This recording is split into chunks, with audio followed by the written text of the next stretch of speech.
Swanky Kong. The fuck?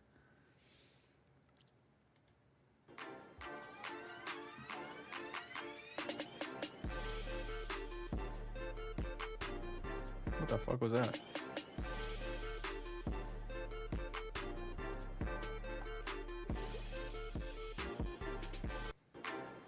Brennan, where you going live again? Damn. Yikes. When's my boy going live, bro? When you going live, bro? We need the lives.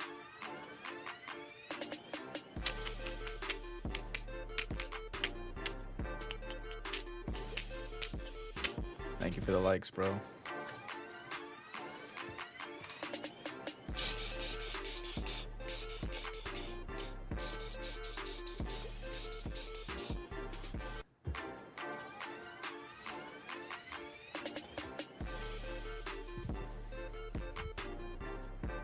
Oh no, man, just got hit really on the top of one. No fucking way.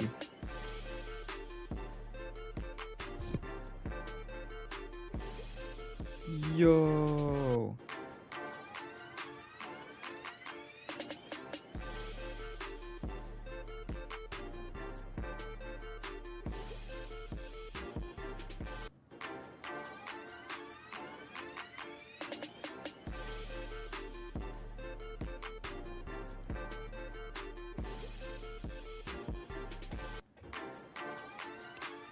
If you're a small car.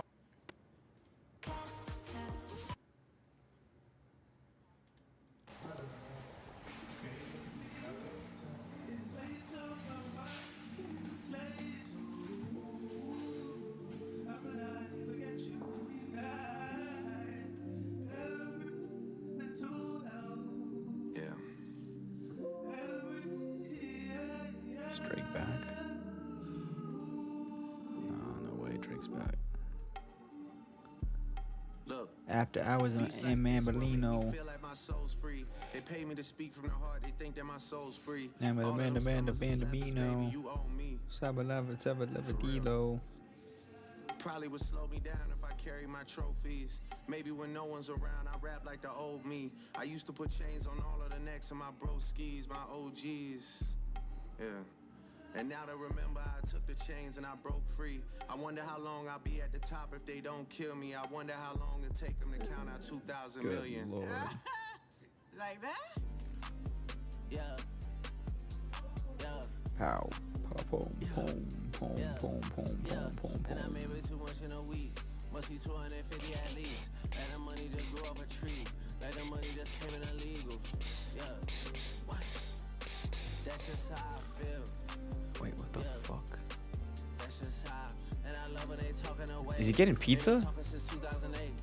I do tricks with the money and fame. He's getting pizza or some shit? Pizza or some shit. What the fuck, bro? That's just how I feel. Yeah. That's just how. And I went bought a whip for my brother. Same body but two different colors. And I might just sell I get another. Small price cause he kept it 100. Yeah. Yeah. Shout out to Kiki, she love me. Promise me we don't talk about money. Bitch stepping in whatever country. 18 years when we haven't been rusty. 5 years when you rappers turn dusty. And you whole niggas think you can touch me. Whenever y'all fall out of love with me. Yeah. Guess that's how y'all feel. That's how y'all feel. Yeah. Guess that's how y'all feel. And I really did fuck up the summer. Not the same way I fucked up last summer. Got my wrist going dumber and dumber. Got my chain going dumber and dumber. For real. Yeah. And I made way too much in a week. Must be 250 at least. Like the money just grew off a tree. Like the money just came in illegal. Yeah. What? That's just how I feel. Yeah. That's just how I feel. Yeah. Didn't this release a long time ago? I thought this was old. Can't come put me to sleep. I swear Baba without young weak. King Koopa, King Tut Koopa. I'm not always free for real. Yeah. Yeah. That's just how when I come back from tour this fall. Will you really say it for me? You just text me like we. We in Paris like 200 deep for real, yeah. Yeah, MRI machine scanning my knee. Like how long you been running the streets for real, yeah. And my bro, she just read it his headline out here fucking the same host as me for real, yeah. That's just how I feel, yeah. That's just how. And I love when they talking away. They've been talking since 2008. I do tricks with no money and fame. Give it to you and take it away for real, yeah. That's just how I feel, yeah. That's just how. And I went bought a whip with my brother. Same body but two different colors. Yeah, yeah. That's just how I feel. Yeah, that one's alright. Yeah. It's alright. Hey, let me pipe it up. Pipe it up. Pipe it up. Cigarette, Pipe it up. cashmere sock, Pipe it up. cashmere coat. Pipe it up. Pipe it up. Pipe it up. Now niggas see me out in person and they Pipe it up. what's up with your eyes? Pipe it You up. look good, I don't know. Pipe it up. You Pipe it don't up. really wanna know. Pipe it up. You got two Pipe eyes, it you up. see how shit go. Pipe it up. You can tell this shit come with highs and a low. Turn it up. Aperol spritz, Turn it up. caviar on toast. Shut it up. Players getting Shut posed. it up. I don't even Shut it know. up. 80K a night, Shut it man, up. they better do the most. Shut it up. All these other Tell me pussies, they tuck. pretending like they Let me won't. know. Enemy is nothing, that's just marriage in the smoke. Slipping down a slope. I ain't even know how bad they wanna see me go. Y'all wanna see me go? Wanna see me go? Oh yeah, y'all wanna see me go? Oh yeah, you want to Shop see your me new go? mattress your way at It's Ashland. not too Browse our bad. wide selection online from the comfort of your home. Or see what feels good at one of our conveniently located stores. Why do I do Shop this? Ashley in store or online today. Why, my friend? Why? I be going crazy, bro. Oh, pipe it up. Pipe it up, bitch. Pipe it up, bitch. Pipe it up. What's poppin', y'all? The streamer awards got some tension going on, and we got some cap coming from the host of the streamer awards. But overall, I think that this event is a good event. It has been a good event for several years, and it's organic in the sense that it came from the streaming community and then it just got sponsored fuck my later on. ears, But man. one Fuck. of the criticisms that they had for the streamer awards was that certain streamers that are deemed non-brand friendly or brand risk, aka Aiden Ross, were not nominated. And first, we're gonna go through this clip from Cutie Cinderella, who is the host, founder of the streaming awards, we've given some criticisms of her, and I like her. I like her personality. There are certain times where there are certain traits that come out, and you're like, I see what you're doing there, and there's a little bit of disingenuity, or she's a bit disingenuous at times, but I think that's just the nature of her position to get into that level of streaming. It's a must. You have to. Unless you're moving like the streamers that we rock with, you know, like a cenat, a Speed, a Blackboy Max. Like, I think those guys are quite authentic. Even a cenat, despite what many people may say about him. But she responded to this with the following clip that I'm gonna play you guys right now. Somebody said, are problematic people blackballed from getting nominated? No, Seems like it. they've just never nominated. Turns out their audience doesn't show up. I think when people have like a crazy audience or whatever, you know, I don't see Jack Doherty's audience voting for him. I just don't. They just don't show up. I don't know. I wish I could. It is always funny. Audiences will complain every year that they weren't nominated, and then like not do nominations on stream or not tweet about it or not like ask their audience to vote for them or nothing. They'll give nothing. They give nothing. You know, it's like you do have to log in with a Twitch account and you have to fill it out, which I know some people's viewers don't have. If you're on kick. I won't say the quiet part out loud.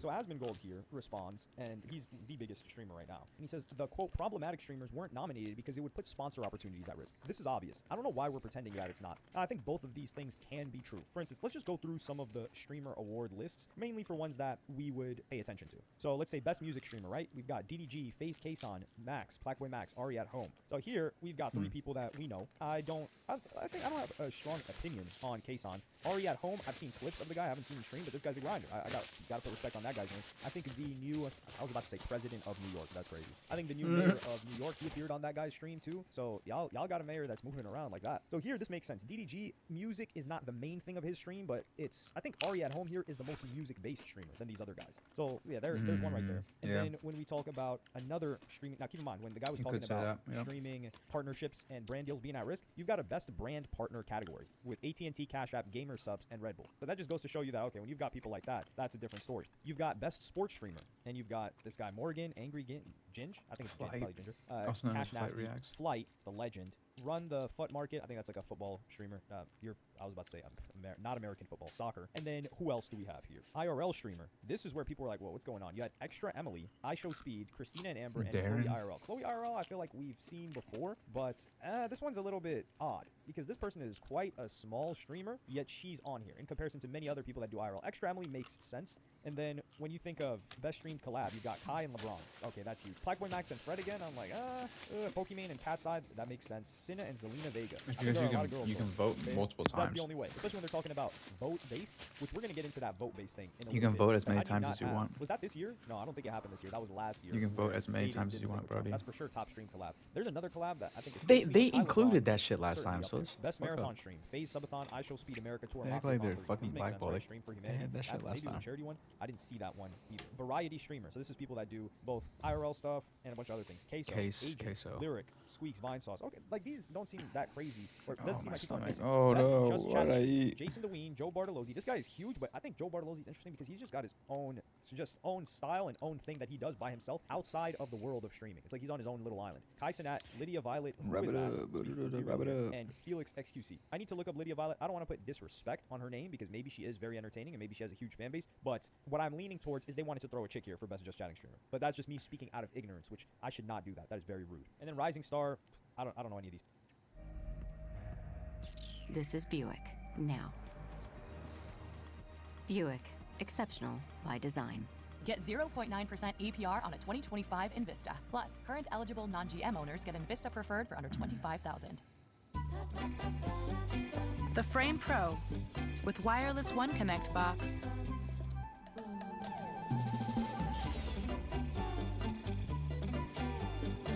Even smarter with smart things. These people, other than Marlon. And Reginald, yeah, I do know. I'm surprised Reginald I is think crazy. Reginald every time I see that. And then you got Best Reginald. Breakout streamer. You got Rakai, Faze, Adapt. This is a tough category here. I don't know who's gonna win this one because Adapt came back on some streaming ish, blew up like crazy. I think he's been doing his thing. DDG is S tier this year when it comes to the grind. Rakai also, this Wendy Ortiz chick, like I said, I've given her a lot of respect. She's done her own thing. That Vanilla Mace chick, yeah, how does this chick get on there? She's the one that, she's a goofy. Let's just put it like that. That's the simplest way that I can You don't do it. know who- And then you don't- Streamer of the Year, the most you don't know who important. that is? Extra Emily, this is the shocker. And Extra Emily Streamer is of the cool, Year. Cutie Cinderella. I think this Stream of the year goes to. The thing is, like, it's between Speed and Kai. Speed was revolutionary by doing the IRL speed streams, but he did that last year as well. He won last year because of his IRL streams. So this one was some of his USA tour. It was his USA tour plus some of his out of country, some of his like Asia tour shit. But Kai Cenat did Streamer University. It's hard to compete with that. That's generational for streamers, bro. But if this is voted by the people, I'm going to say Speed's got a more rabid fan base. And I think Speed's fan base is going to vote for him even way more than anybody else. So, wait, Speed doesn't have a Twitch account. Oh, he doesn't have a Twitch account. So low-key, Kai Cenat has a bunch of people that have Twitch accounts. You got to have a Twitch account to vote. So low-key, Kai Cenat might win it. I think both of them deserve it. This one is the biggest shocker. iShowSpeed, Jason DeWeen, Shit. What's up, JJ? Where's Aiden Ross? Why is he not JJ on there? Aiden Snags, Ross is bro. not deserved streamer of the year. Did you Listen, get obviously, Noti or no? Where's academics? Where's Big Act? That's what we got to talk about. Especially True, music Big streamer? Act. Bro, come on, dog. Music streamer, or are they talking about like just music covered? And if we're talking just chatting, he's banned on Twitch. That's another thing. I think if you're banned on Twitch, you can't even get nominated. So that's possible as well. But this is where we got to circle back to when she's talking about voting. So yes, I do believe that people like a Kai Cenat, maybe even a Blackboy Max, like these other guys, or people that weren't nominated, didn't make it to the nominations, they're not doing the most and they're not tripping about it. So they're not telling people like, yo, vote for me, because what they say is that it's 70% based on the audience votes, like she said, and then it's 30% based on them. This is where I got to ask a question. 70% them. Like, let's say we Interesting. take a Cuffum, right, who's a bit of an abrasive streamer. Let's say we take who else? This new guy that's been streaming with these guys, Clavular? I don't know how to pronounce that name. I got to look it up a little bit later. That guy he's out there for sure. And you take, who is, I don't even know who to begin with. And these guys are not banned on Twitch. Let's say, if these guys actively were getting their audience to vote for them. Are you going to let them be on there? Let's be real here. There's got to be a veto, a potential veto, when you've got brand deals like this. And in Aiden Ross, even before that, JJ, did you get notification or not? Twitch account, but do the streamers need to be unbanned on Twitch? I think that's another thing, and that's where I'm coming at Cutie Cinderella, where it's like, listen, yeah, you want to make it see, and Jack Doherty is a terrible example. Jack Doherty is a streamer. Nobody watches Jack Doherty because they like him. I don't even know who watches Jack Doherty, but the people that are watching, however few of them, are watching a train wreck happen. They do not like the guy. If bad things happen to the guy, they will laugh. He does not have supporters. He does not have people that like him, and he's not even like a villain. He's just nobody likes him. That's just the way it is. Whereas with an Aiden Ross or other controversial streamers, if you want to call them that, they have a fan base. Now people are there for the entertainment and are there for the foolery, but they're looking at it like, yo, we like this guy for whatever reason they may like him for. So throwing Jack in there is like nobody on earth said, yo, well, why is Jack Doherty not nominated? Yo, put on that Jack Doherty real quick. Not a single person. So that's where yo, play that Jack Doherty real quick. Like all these other streamers that people are considering that should be up there and removing them. Also, like Jason the Ween getting multiple categories. Like, what are we doing here? This guy got best just chatting streamer and streamer of the year. Nah, get him out of here for streamer of the year. When we're talking, we got ishowspeed here and Kai and Max. The way that these guys have ran this year, let's be for real here. Nah, that would be hate. I was about to say I would even put that dude Lacey over Jason the Ween. That's straight hate. Nah, I can't do that. Jason the Ween deserves to be there over Lacey. But there's got to be like this guy's getting too. And this is the thing. He's friends with these people, so you start to think, all right, man, what's going on? Especially when you don't have an Asmongold there for just chatting streaming. Asmongold not being the on biggest just chatting guy right now. He goes on just chatting. He's #1 consistently on multiple platforms, and I know his fans were voting for him. So you're just leaving him off of any type of nomination. That doesn't seem that leans more towards what he was saying, which is listen. I feel like Asmongold popped off. You're not getting on here. And who on this list? Can you say that, man? 4 months ago, 3 months ago. Not even that. Not that recent. Maybe Blackboy Max. Not the whole year. Like Speed is just say like, man, this person's got some edge to them. Kai, maybe Blackboy Max.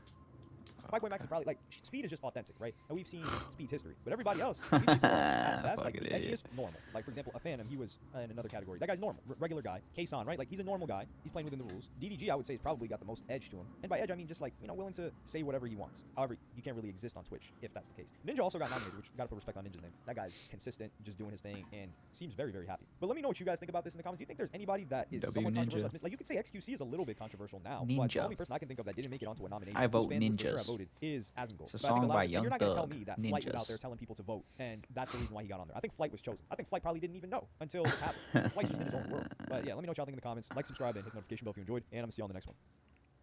We wanted to share our culture through authentic chai, and investing in Amazon ads extended the brand and was the unlock for bringing this product to every household in America. 1, 2, 3, KCC! We all went the wrong way. Epstein's friend isn't happy about the emails. This shopping season, save over $390. Book a last-minute weekly stay. Book now on Verbo. Yo, my stomach fucking hurts. Maury, the fuck is Maury? Yo, my stomach. Fucking itch.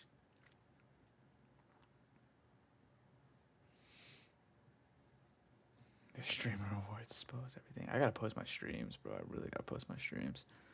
I don't know what the fuck I'm doing, man.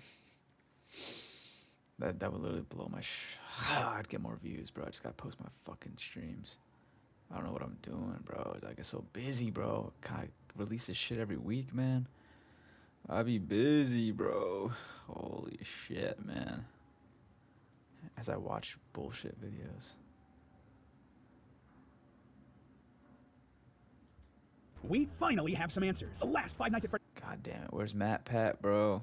Freddy's 2 trailer just dropped ahead of the movie's release in December. And let me tell you, this one actually gives us some closure on questions the fan base has had for years. Hello, Internet. Welcome to Film Theory, the show that's creeping through an abandoned pizzeria in the dead of night. I really hope I don't get jump scared by the subscribe button.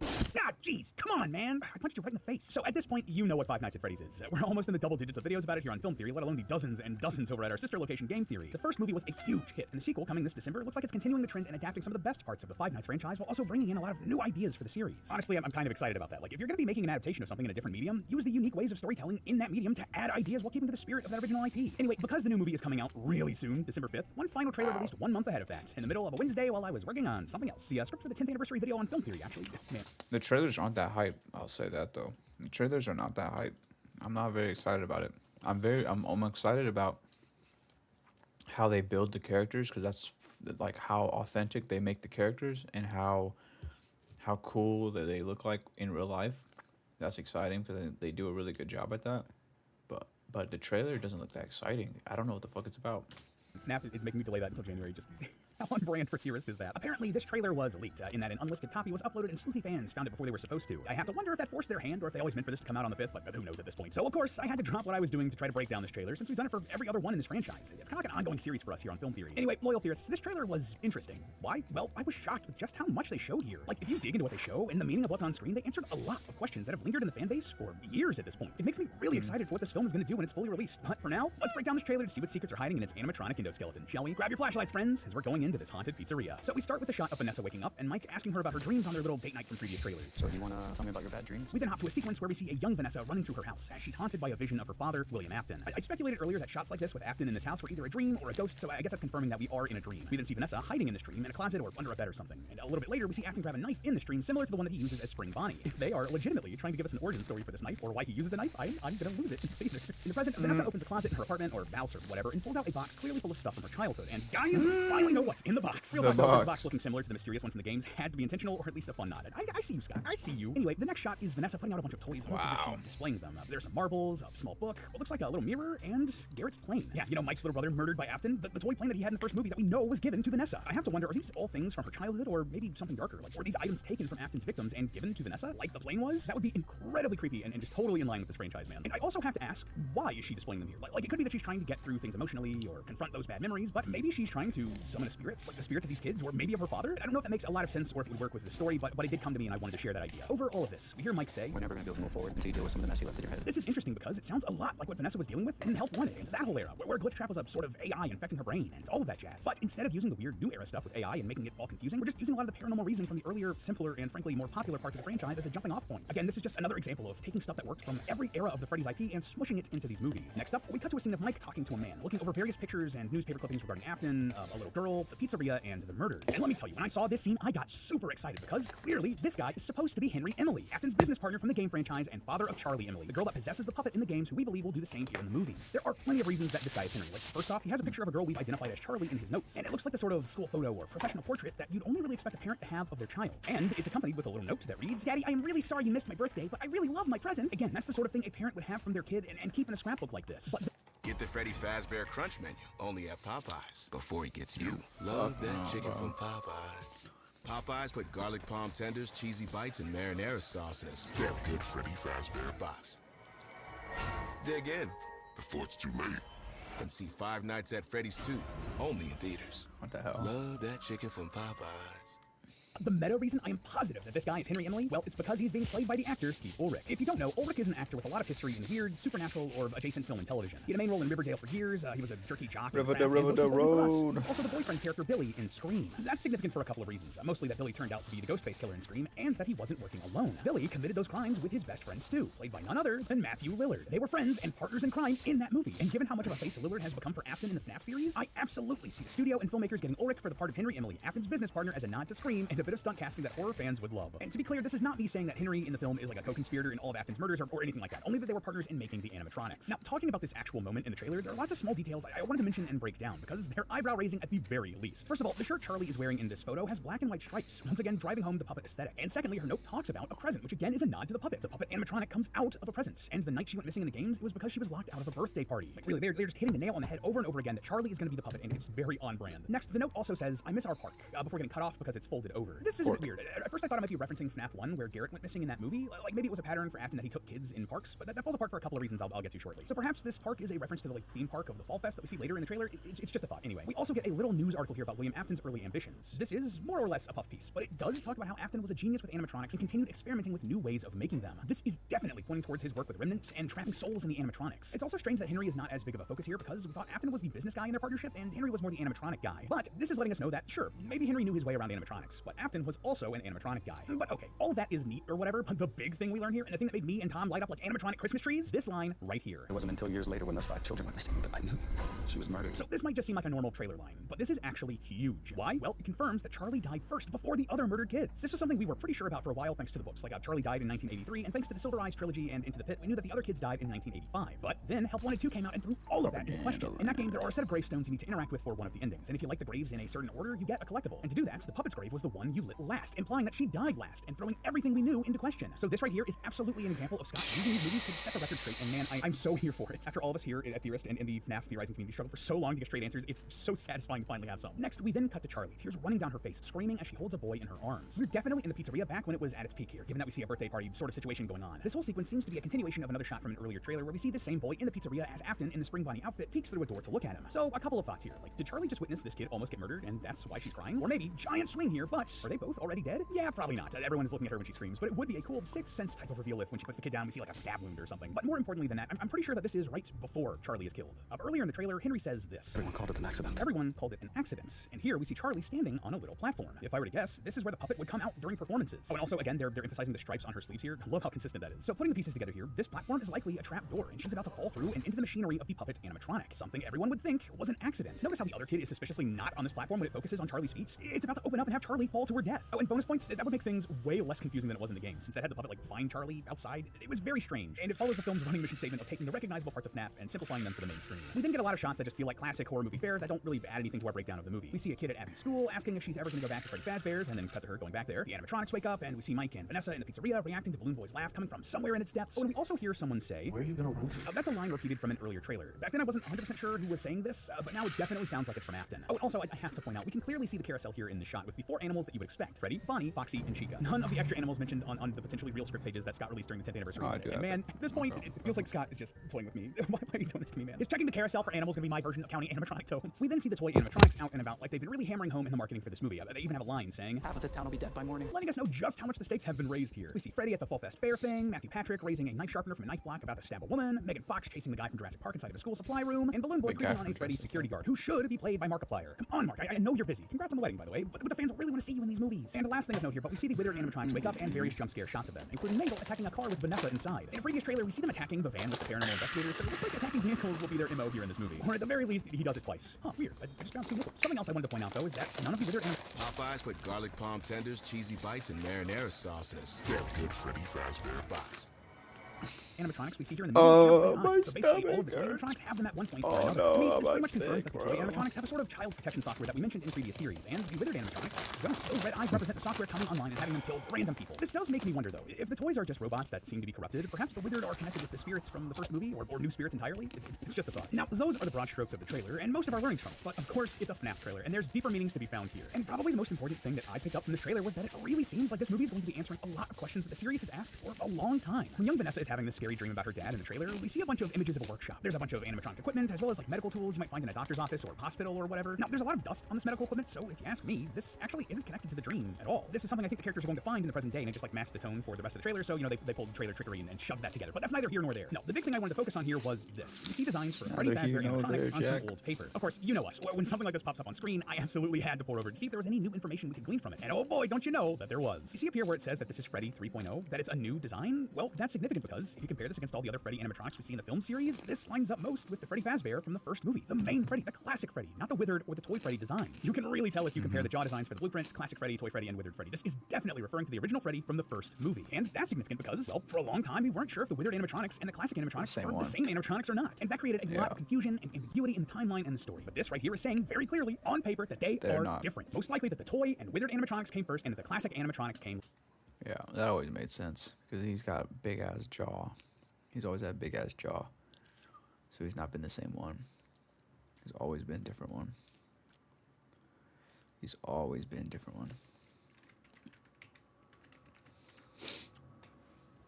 And this one's always been different from the classic Freddy. Supposedly classic Freddy. It's all in his jaw. Yep. The jaw, the eyeballs are different. Everything's different. Later. And that's just from this one shot from one of these teasers. Who knows what answers the full movie's gonna give us? This might seem like I'm making a mountain out of a molehill. Like, this isn't really that big a deal, right? But this is really emblematic of not only this movie series as a whole, but honestly, where the entire FNAF franchise is right now. Here, check this. Looking at the writing credits of a lot of the major FNAF projects over the last few years, you'll notice a little bit of a trend. For Security Breach, Scott wasn't really credited as a writer, and that's probably why the story was a bit frustrating both for us and for Scott. After that, neither the DLC for Ruin or Help 1 and 2 had credited writers, but the first movie had Scott, Seth Cuddyback, and Emma Tammy, the director of the movie, all as writers. And in more recent projects, well, Scott was the main writer along with Steel Wool co-founder Jason Topolsky on Secret of the Mimic. And Scott is the only writer on this new FNAF That's movie. crazy. He's the only writer. this one. He's the only writer. Tells me is that Scott is trying to take the story of FNAF back. He's trying to claw back control over this franchise and this narrative to make it the way he wants it to be. To go back and tell these stories in a way that's more crystal clear and planned out, because he was kind of flying by the seat of his pants when this series The originally only fucking writer is crazy. Hopefully he's good. came out. And with these movies, he's taking that opportunity to make it crystal clear, all while giving us more than a little bit of fan service along the way. Like, for real, did you see Toy Chica? What are we doing here, man? But hey, that's just a theory. What? More than a little bit of fan service along the way. Like, for real, did you see Toy Isn't that how she looks though? Chica, what are we doing here, man? But hey, that's just a theory. A film theory. And cut. Up next on Film Theory. The new trailer for Five Nights at Freddy's 2 proved one of our old theories wrong. Artifact. How can I improve this background for my tech reviews? Try removing some of the smaller items to declutter it. The studio has upgraded.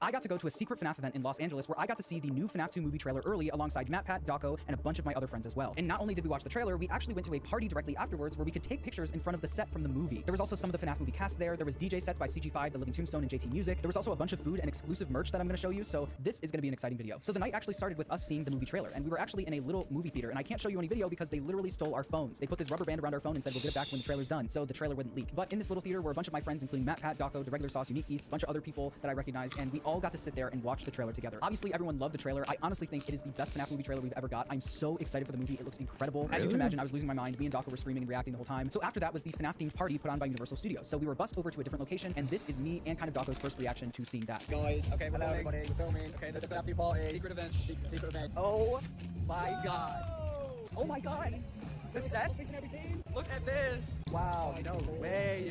Yeah, we'll show you more in a minute. We literally just watched the new FNAF 2 trailer. Yeah, we watched the new FNAF 2 trailer just now. It was crazy. I literally cannot believe it. It was so good. There was a bunch of things to do. I'm gonna show you the food first. There was a ton of food. There was french fries, onion rings, mozzarella sticks, salad, pizza, cupcakes. They said the cupcakes were FNAF themed, but I think they looked more like Art and Band than FNAF, to be honest, but they tried their best. We'll take it. There was a bunch of places to take photos in front of. Here's me and Daco in front of just a poster for the FNAF 2 movie. And then one of the first things I got to do was actually meet Piper Rubio, who plays Abby in the movie. And she actually knew who I was and watches my videos, so what? This.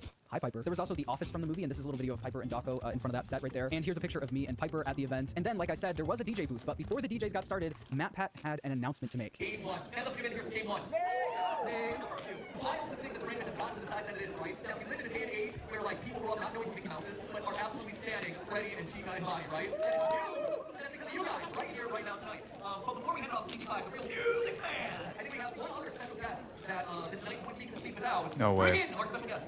Scott Cawthon? Is it animatronic? Holy shit. Oh my god! No way! Andre, you got something? Yeah, yeah! Give it up! Holy shit. Oh my god. The person in it? Toy Bunny, anything to say? I love you, Toy Bunny! Awesome. And with that, I think we hand it off. MR.PRAPAGANDA got to announce Toy Bonnie's entrance, and Toy Bonnie looked amazing. This was all a dream come true. I will not get over it. I also got this cute little video of MR.PRAPAGANDA and Toy Bonnie hugging each other. Toy Bonnie and MR.PRAPAGANDA. Who's in it? And then they opened up a different part of the event where you could take even more pictures in front of even more stuff from the movie. But the way he announced it made me freak out for a second. All right, look at my hand. See the direction it's going? We are opening up the world right now. The doors are opening to a whole new sister location. What? And in that location, you'll be able to meet Freddy himself, take photos. So this is a team feeling zen. And these are the Dell Power Edge servers that make them feel that way. So this is us walking to the sister location where there's two other areas where you can take photos, both of them obviously curtained off. And the first area actually had the sign from the movie that you can take pictures in front of. So this is me walking up to it. This is the sign. Guys, I love John so much. FNAF. Sorry guys. Damn, his name is literally based off FNAF. And then we got to take a picture in front of Toy Freddy, the actual Toy Freddy. Talk about putting all your eggs in one basket. And then these are the pictures I got from Toy Freddy. I tried to look scared, but I kind of just embarrassed myself, but that's okay. Then here's a good piece of B-roll of the sign so you can see it in high quality. I made sure to film a lot of this in 4K so you could get a really good look at You never know if this game falls off, and next thing you know, you fall off. The game falls off, you fall off. So as you can see, we have Mangle's Pirates gotta be Cove, careful we have with that. the carousel from the movie, which was crazy to see. We have a little prize corner, and then we have a little table set up in the corner. It was honestly so cool. Here's Daco recording me walking up to Mangle's Pirates Cove. Guys, John is going to Mangle's Pirate Cove. How cool is that, guys? And then this is the picture I got in front of it. I look a little bit awkward. And then I noticed Unmangled Mangle for the first time ever. I cannot believe I saw it for the first time ever as a real poster from the movie set, but here it is. Guys.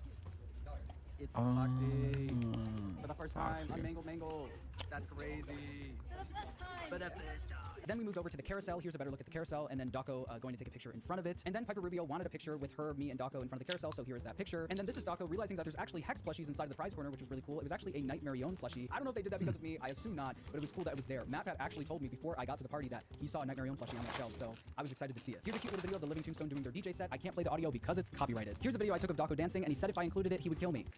Send help. There was also another little area in the corner where you could take a photo out with a smaller version of the sign and a bunch of the tables, and I knew everyone would want it, so here are some high-quality pictures of the posters that I saw on the walls. My gift from me to you. Here's a high-quality picture of the sign, and then now we get into the exclusive merch that we got. We obviously got this little tote bag, and they had a little table where you could pick stuff out. We were a little late to the merch booth, so most of the stuff was gone, but we still got some good stuff. One of the other things you could do there was actually make your own FNAF 2 trading card. Here is me and Daco on a FNAF 2 themed card, and then on the back, there's a QR code. I don't know if I can show that. Here's the logo for the movie, and Daco and I both signed it. This is unbelievable. I cannot believe this is real. It's a real Daco and John FNAF trading card. One of one. Actually, there's two because Daco has one, but this was such a cool part of the event that they were able to do this. So there were two other things that they were handing out. I got this little Freddy plushie, and then I got this exclusive t-shirt. I don't know if they're selling this anywhere, but this is a t-shirt from the event. I'll show you the back. It just has the FNAF 2 logo on it. This is an exclusive shirt from the event. It is awesome. One of the other people I got to meet was also McKenna Grace, who plays one of the ghost hunters in the movie. She was super nice. It was also really cool getting to catch up with MR.PRAPAGANDA. I have pictures and videos with him, but they're on his phone, so if he wants to share them, he can. But yeah, I'm sorry I didn't video much more than that. I tried to live in the moment. It felt like I was living in a dream. I still can't believe that happened. It was literally a dream come true. So thank you so much to Universal for putting that party on. If you like this little vlog, please make sure to subscribe, and I'll see you in the next video.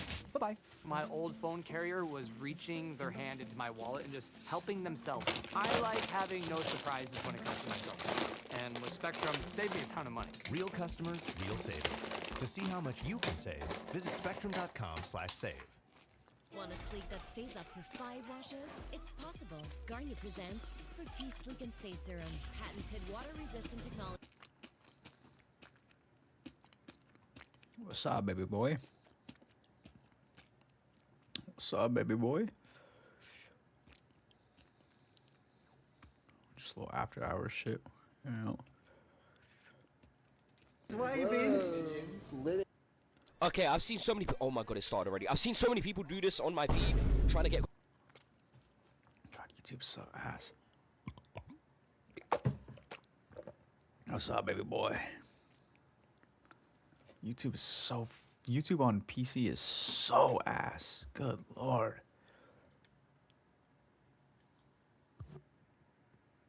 It's literally so ass. Shit just does not want to work. I got to go to a secret FNAF. Much more than that. I tried to live in the moment. It felt like I was living in a dream. I still can't believe that happened. It was literally a dream. cosplays over the years. Bebop, full bebop. Oh, that's cool. Got a little rabbit. Got a rabbit.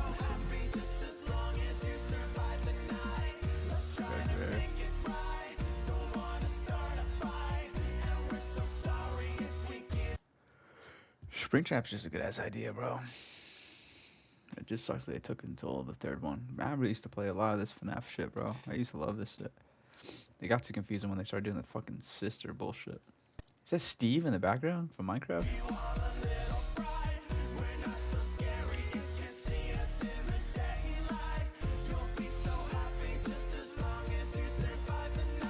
My FNAF cosplays over the years.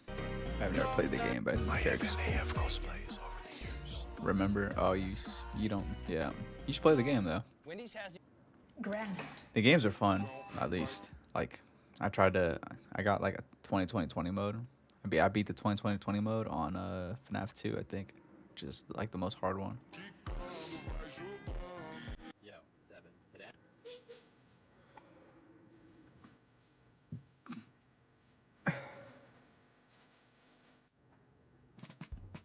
You sell it, we ship it. Put the strength of Amazon behind your business.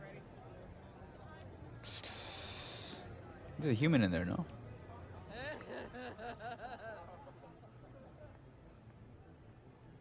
So the big ass person in there?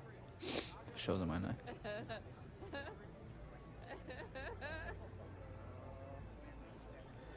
Oh, red eye, red eye, red eye. Hmm. You gave him red eye, John. Purple guy? Gave Freddy flashbacks.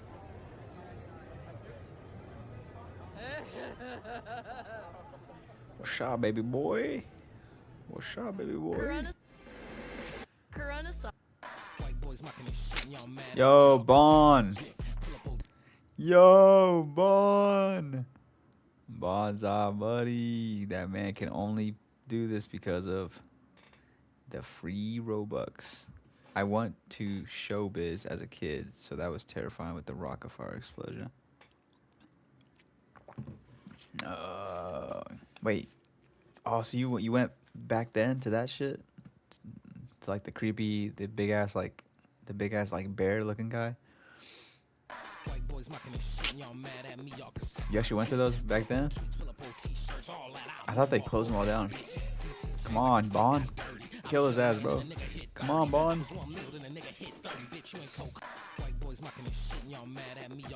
W skin. Go for that.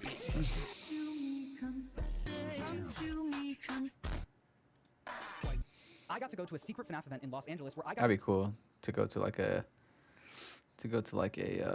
haunted like Halloween attraction or some shit. It's like has like Freddy Fazbear, or it has like those old rocket fire explosion ones.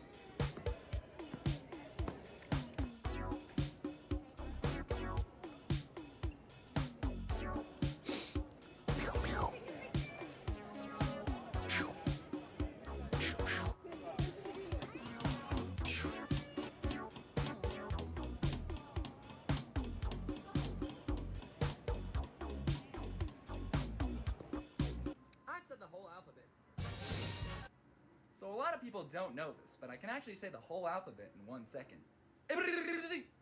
Which katana is the sharpest? Level 1, paper sword. Here we go. This thing's a joke. Level 2, boom. Hi-ya! Well, that didn't work. Level 3, cardboard sword. I have a good feeling about this one. Yeah! Next, sword. Here goes nothing. Yeah! Work. Huh? Yeah! Guys, it's level 6, tape sword. If this slices all the way through the watermelon, you have to subscribe. Huh? Like, subscribe, Like, remix, subscribe, use this sound, see this magic. see this magic. That was a big switch up in the voice, bro. Holy. And they said AI voice out of nowhere. Holy shit, man. You know Miles just beat Eminem. You can't break a person who's not afraid. Those are all fake. All those Joker memes are all fake, bro. It's so sad. It's all just fake.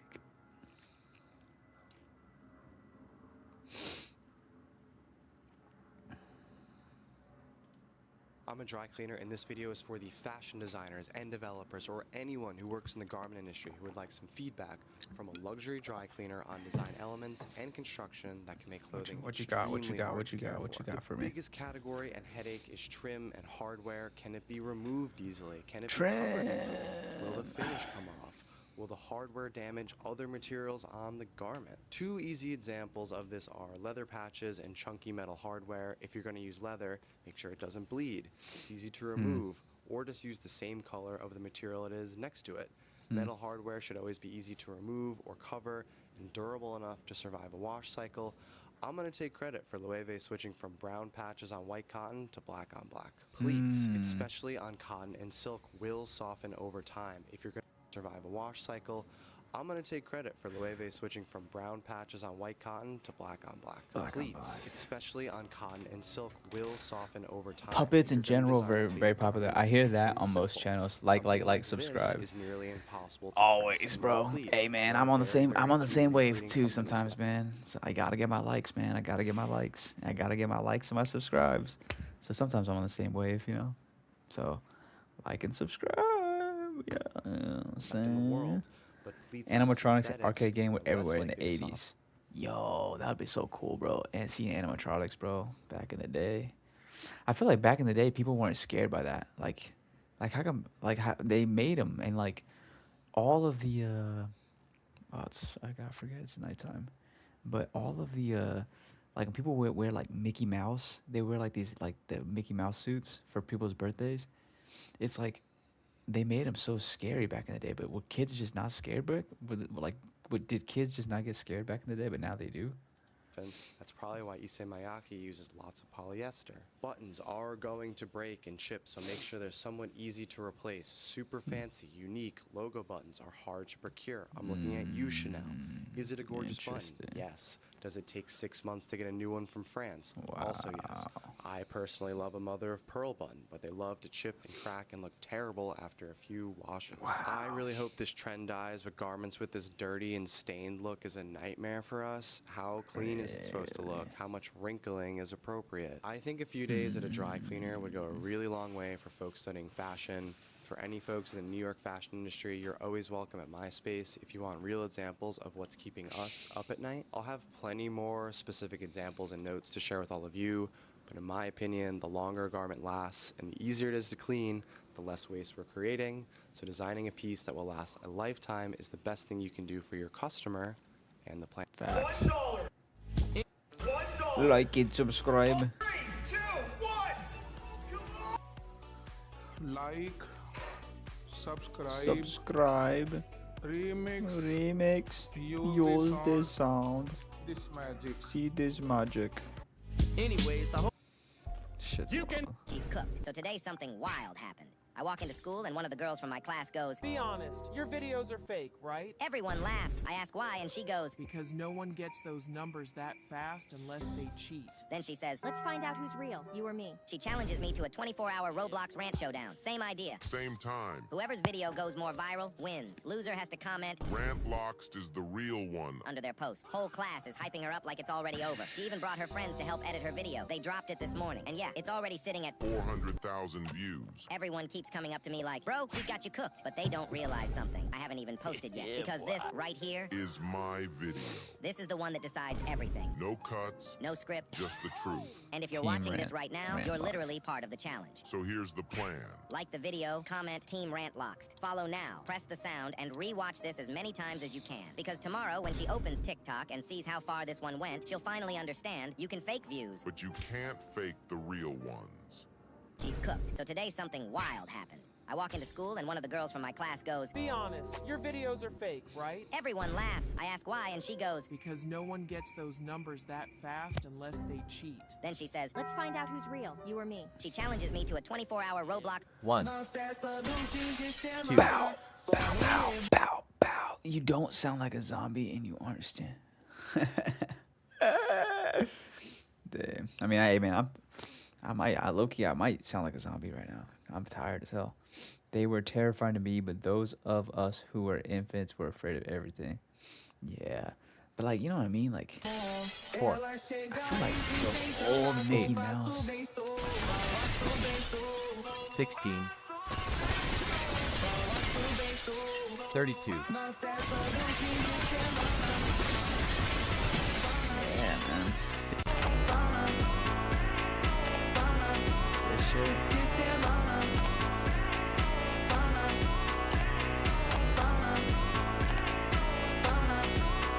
Guys, use this sound and Like absolutely... they really walked around like this?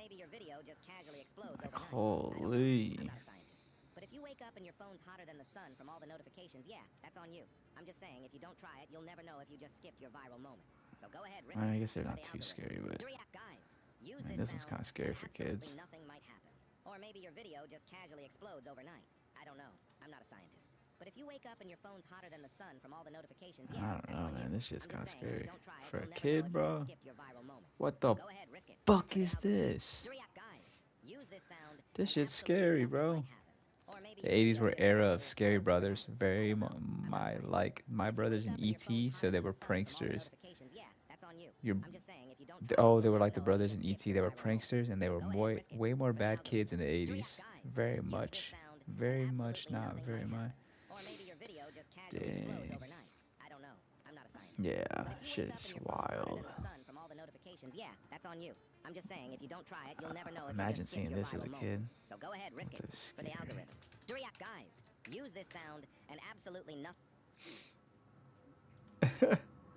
Like, what the hell? This ain't gotta be fake. It's like, what the hell is this? Walter, what are you doing with these kids, bro? Why are you scaring them like this, Walt? Damn, bro. Oh, to let that have to breathe. Wow, that's true. This is a bunch of holes to breathe. They're just trying to show this freaking Mickey Mouse shit, man. Holy. These kids born in the 60s and 70s were so out of control. Dang. Wait, so when were you born? Remember? These kids born in the 60s, 70s. You were born in what? 80s? 70s? These kids born in the 60s, 70s were so out of control. Those are like the way back old guys. 70s, 80s. What was like the rock stars? What year was the rock stars?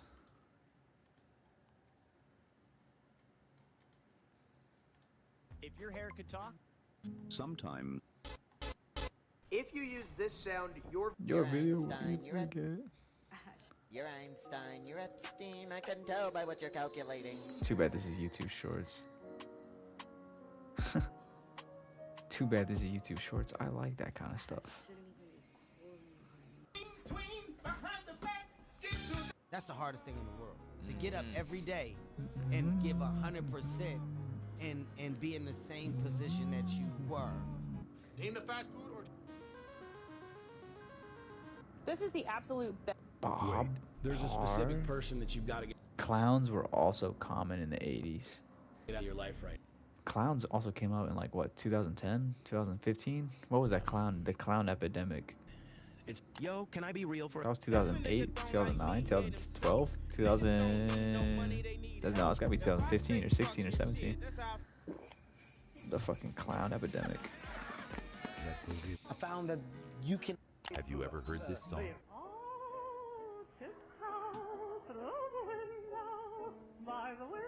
It sounds innocent, right? A playful little tune from the 1920s. But when people slow it down, it doesn't sound human anymore. They say you can hear something behind his voice, a second singer, almost whispering with him. Tiny Tim said he sang it to make people happy, but when you look into his eyes on stage, it feels like he's not alone. He died performing that same song. The moment he collapsed, the music kept playing. So if you ever hear Tiptoe Through the Tulips, don't slow it down. Have you ever heard this song?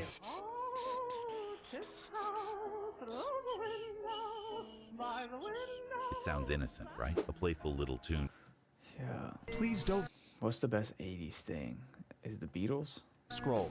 I'm just trying to become a big content creator. You know what hurts? You know what really hurts? I'm gonna tell. With this SanDisk Extreme Portable SSD, I have up to 4. Let's just put some music on. I gotta work.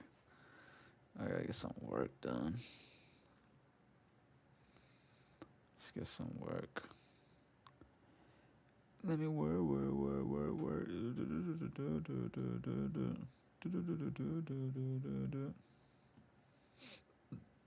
Video. Type beats. This is some real shit right here. This is like 2030s type beat right here. This is 2030s stuff right here, man.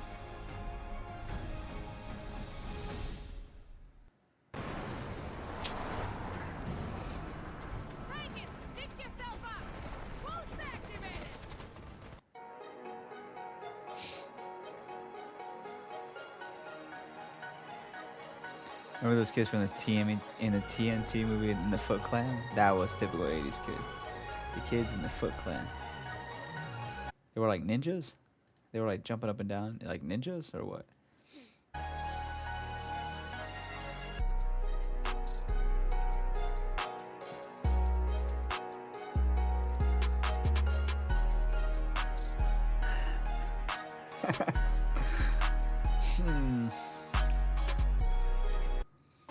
Everybody thought they were cool.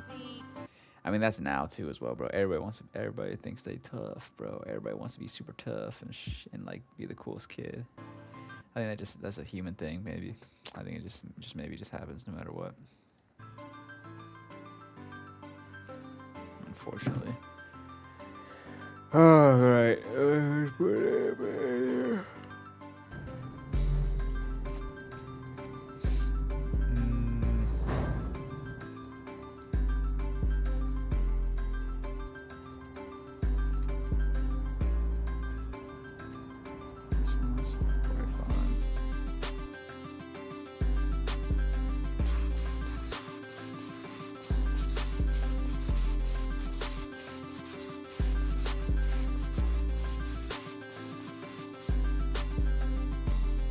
Yeah, everybody thought they were.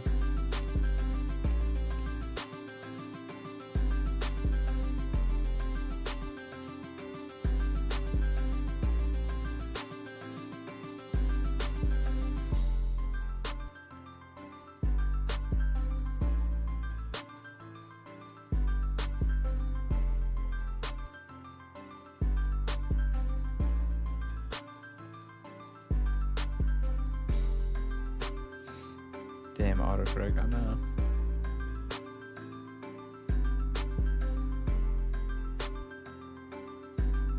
It's really that guy.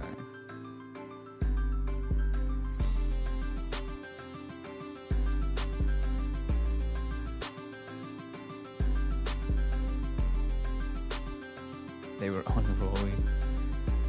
But the thing is, bro, have you seen the youngins these days, bro? Bro, the youngins these days, they don't give a damn, bro. They'll do whatever, bro.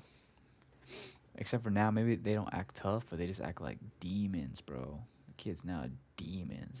They have no filter. I could be quiet, but they got no filter. They got no care in the world. They got nothing, bro. They're just there to piss people off, bro. And I get it. It's funny. Sometimes it does be funny. But you know, you gotta have some rules and shit, you know. And I'm just saying, man, these kids these days, bro, they don't give a damn. Oh, is this better? Or is this better? This one's more close angle. I low-key like this one better. It's more of an angled. I'll put both. How about both? Okay, let's put both in there. Let's call this. Speed is not good, bro. Bring me Kanye West beats, please. Please.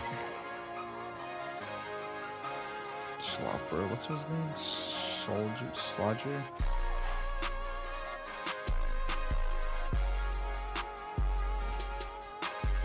Sapture, that's what his name is. A toasty Thomas's Sapture. brekkie. This dude Sapture's got good beats. Thanks, Tom. Huzzah! No matter what kind of teeth you got.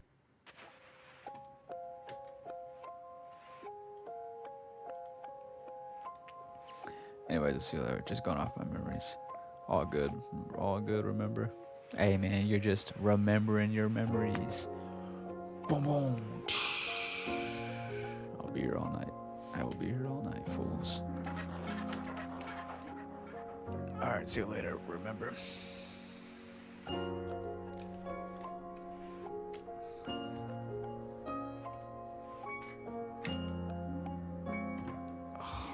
I need to fucking sleep, bro. It's 1:25.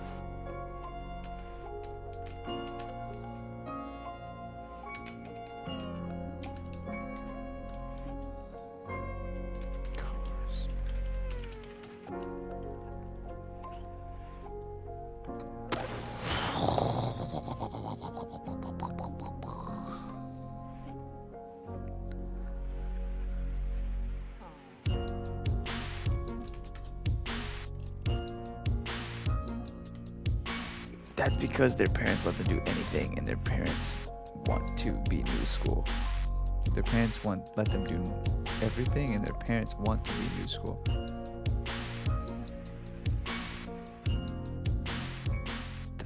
Parents let them do, and their parents want to be new school. Interesting take. So the parents want to be new school. They're more spoiled. Interesting. So it's just like their generation. Their generation's more spoiled or something like that.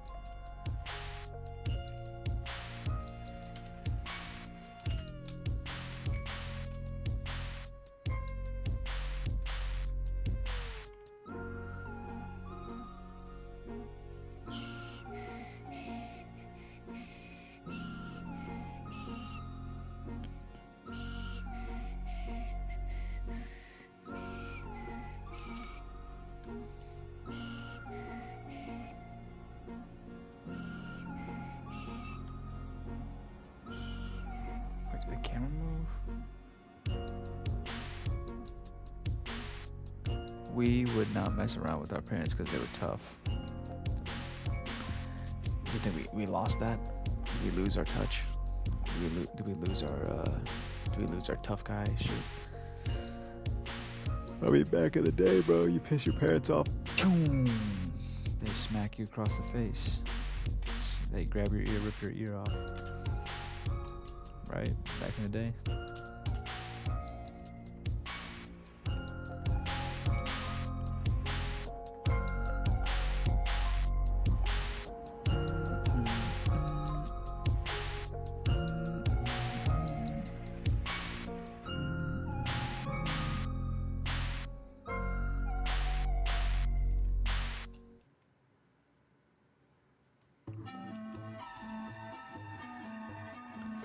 That boy Sapture's got beats.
So I actually got some unsubscribers.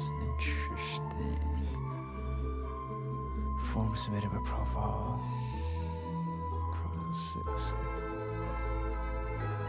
240 people clicked on it. Almost 50% rate. And then 7 unsubscribed. Interesting. I'm looking at my stats. My brand. Damn, so I sent out 500 text messages. That's so good, bro. We would not mess around because with our parents because they were tough. Oh yeah.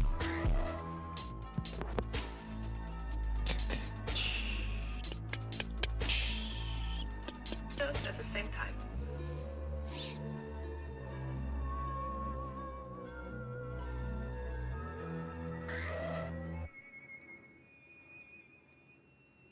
At Granger, we're for the ones who pay attention to every little detail. The ones who fuss, tinker, and sweat the small stuff. Because you know the tiniest thing can make the biggest difference when it comes to keeping business moving. We get it. We're the same way, offering access to product experts to help you quickly and easily find what you need. So whatever your industry...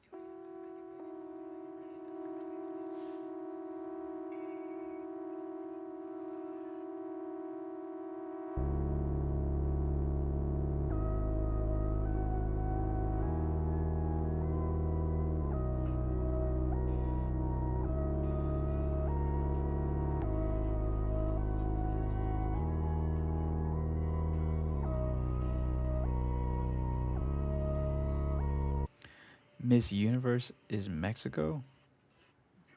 Whoa. The new Miss Universe is Mexico. Wow. Shout out Mexico.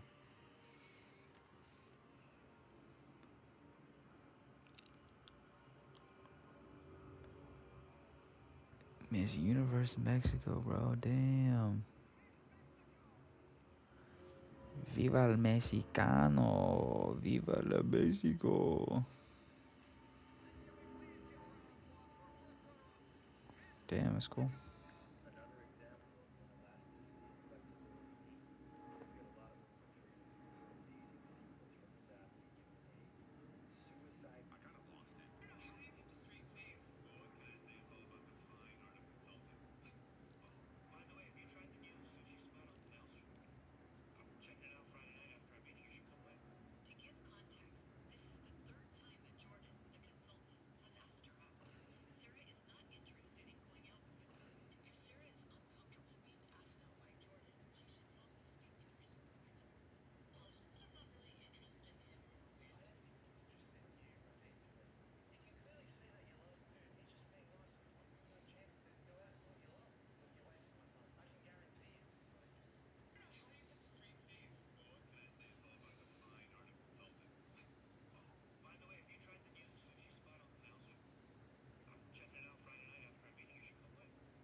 if I can never seem to find my wallet anywhere? Your debit card is right there on your phone. Use it or any Capital One card at Capital One cafes and get 50% off handcrafted beverages. Wow, that's so much easier. Switch to easy banking with no fee, no minimum. Capital One 3.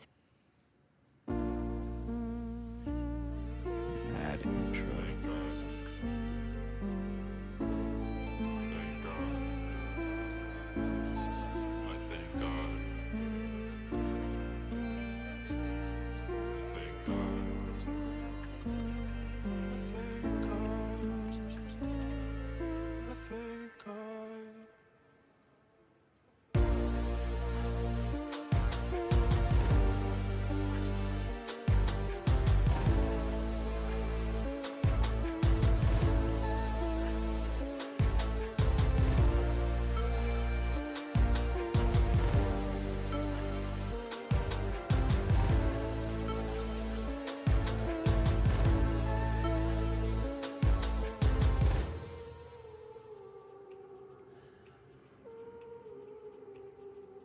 Thank God. Thank God.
Propaganda. Yes.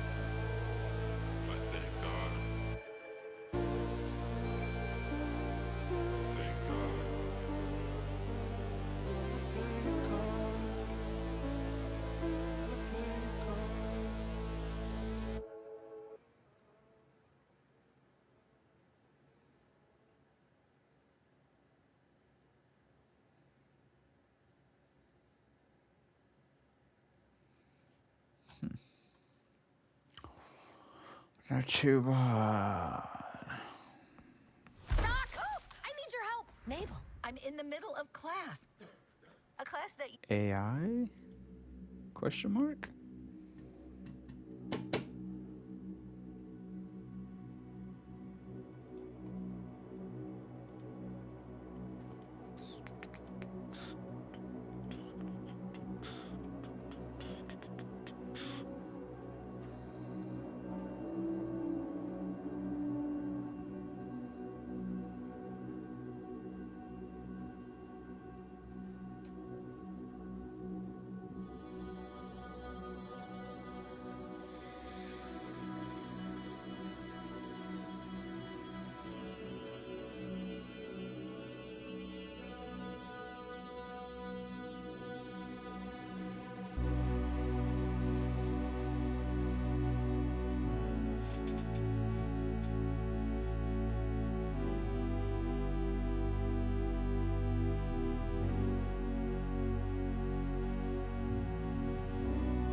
I'm just here to get paid. I'm just here to get paid. I'm just here to get paid. I'm just here to get paid. I'm just here to get paid. I'm just here to get paid. I'm just here to get paid. I'm just here to get paid. I'm just here to get paid.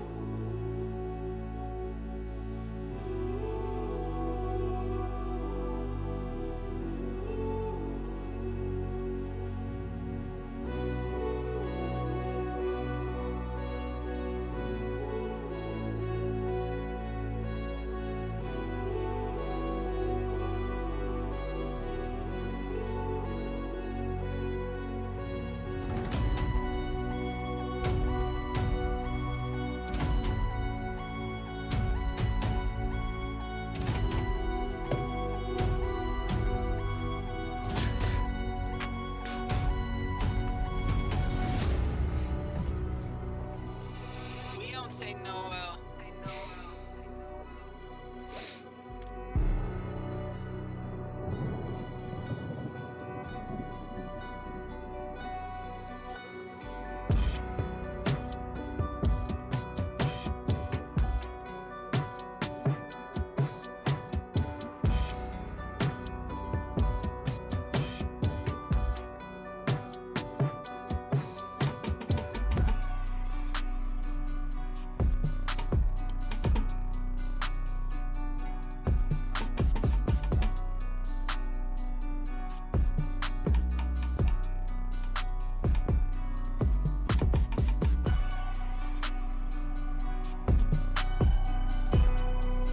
Stitcher, what's up, bro? What's good, Stitcher? What's good, Stitcher? Purchase at producerx.net.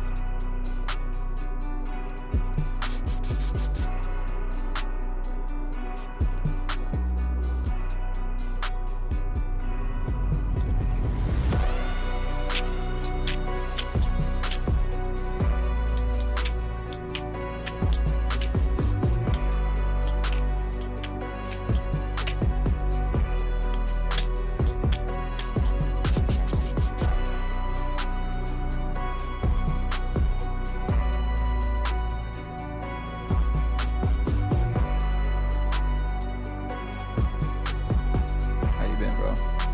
You been good, Stitcher?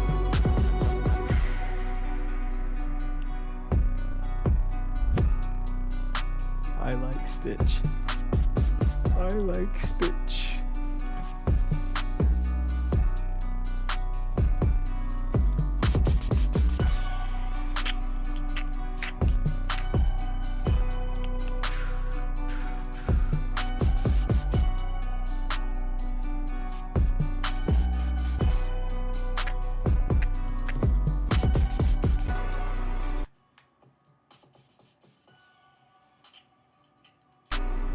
Purchase at producerx.net.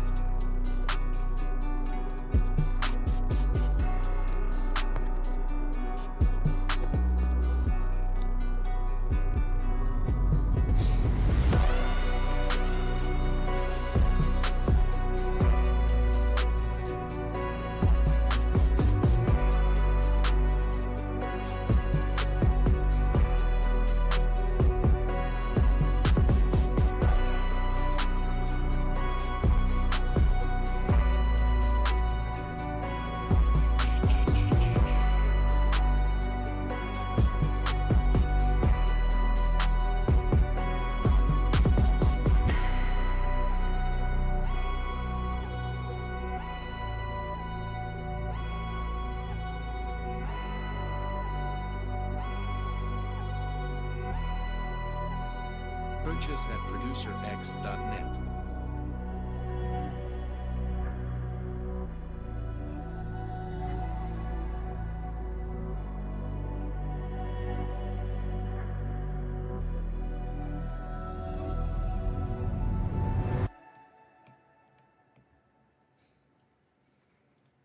Mike Dean. One thing I've noticed about football fans is they all talk like the players can actually hear them. Proud of you. But when you have Geico Insurance, you'll always be heard. There you go. That's how you run inside zone. Anything for you, bud. It feels good to be heard. It feels...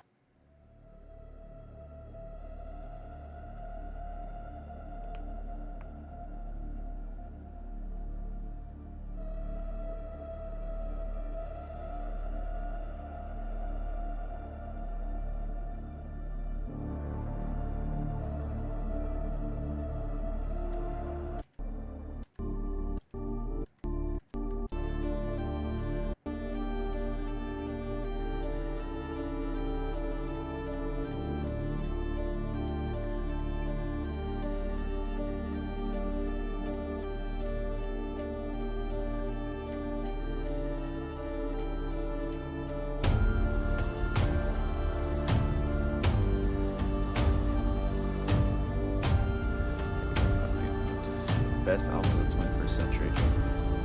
Dark Twisted Fantasy, 50% Get Rich Start Trying, Jay-Z Blueprint, Rihanna Anti. Best albums? It's all just rap albums? What the fuck are you talking about? Why is it all rap?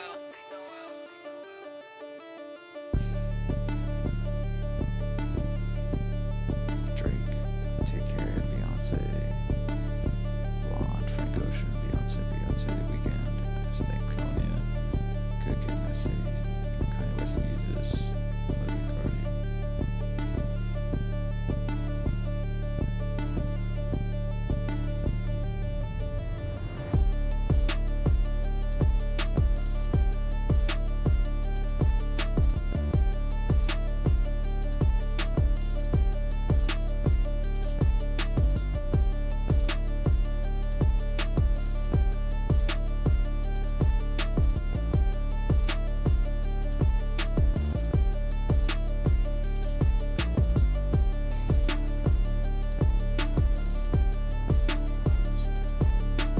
Purchase at producerx.net.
We don't take no L.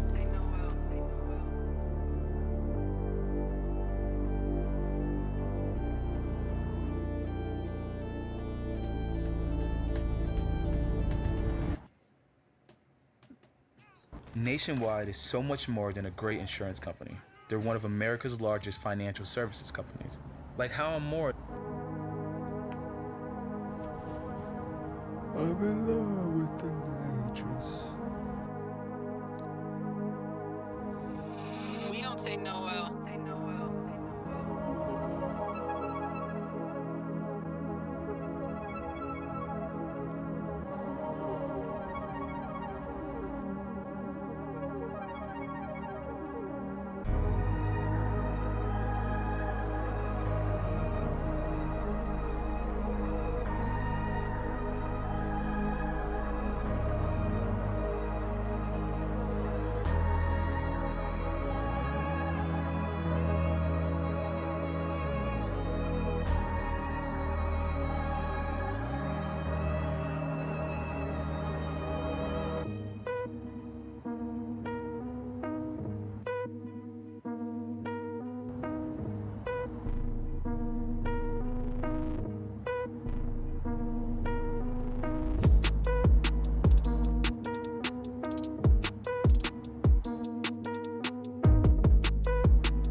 We don't take no L.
We don't take no L.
What's up, Alex?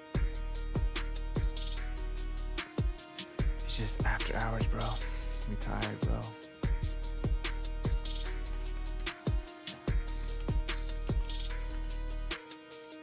It's after hours, you know.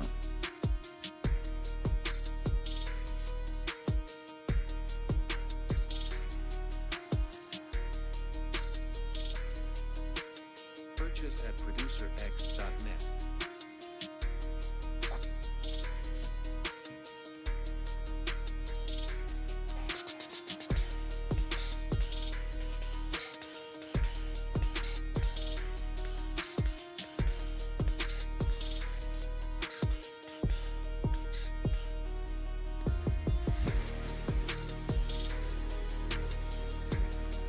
Not much, bro.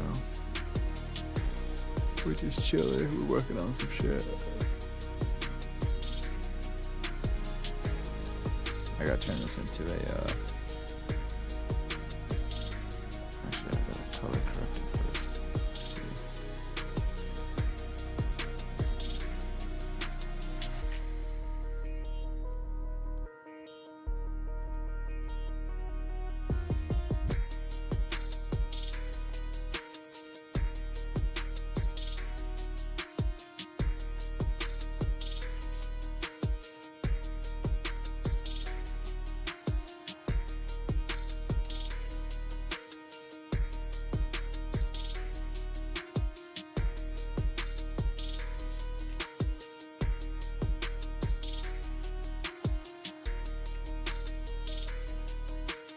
Let's Purchase at producerx.net.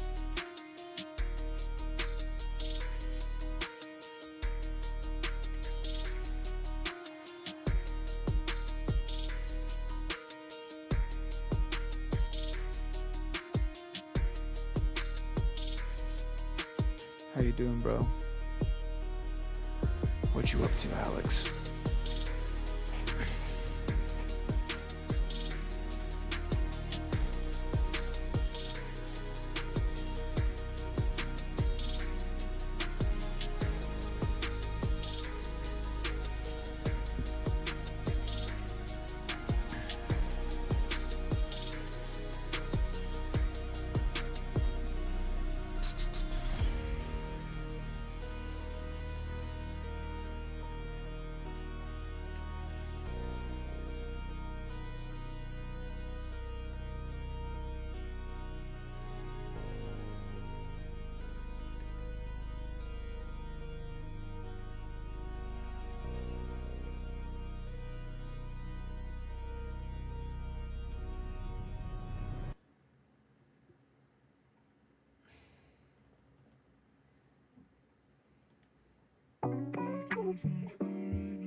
Wait, what's a premium light?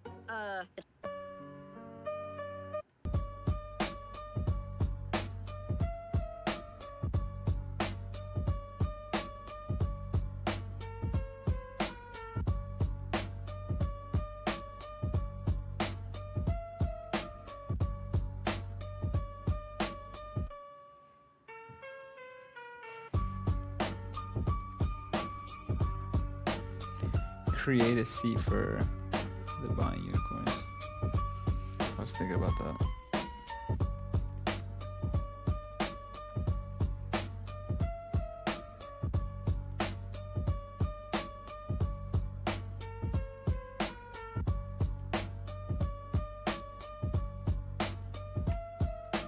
I definitely gotta include some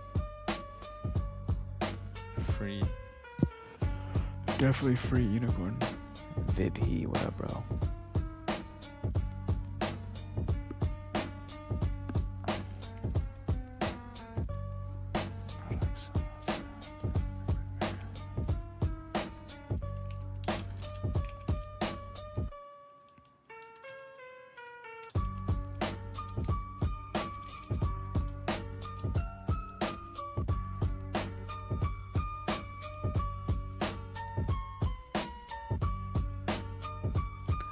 Oh shit, Bibidon, what up, bro?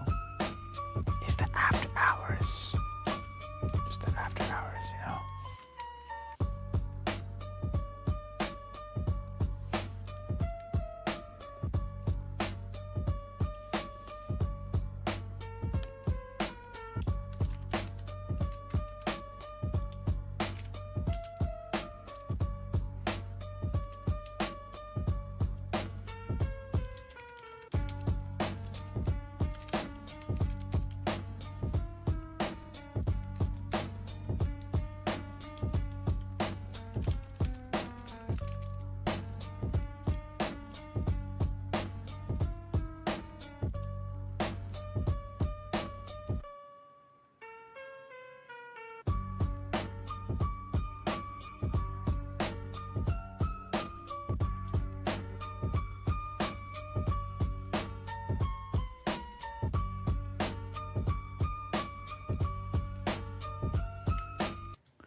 Unicorn has his own Pinewood Derby car.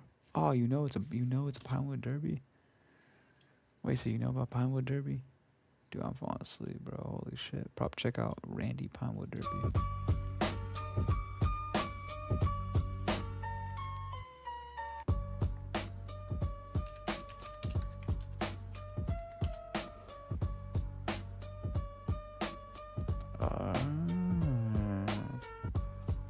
Oh, this is perfect.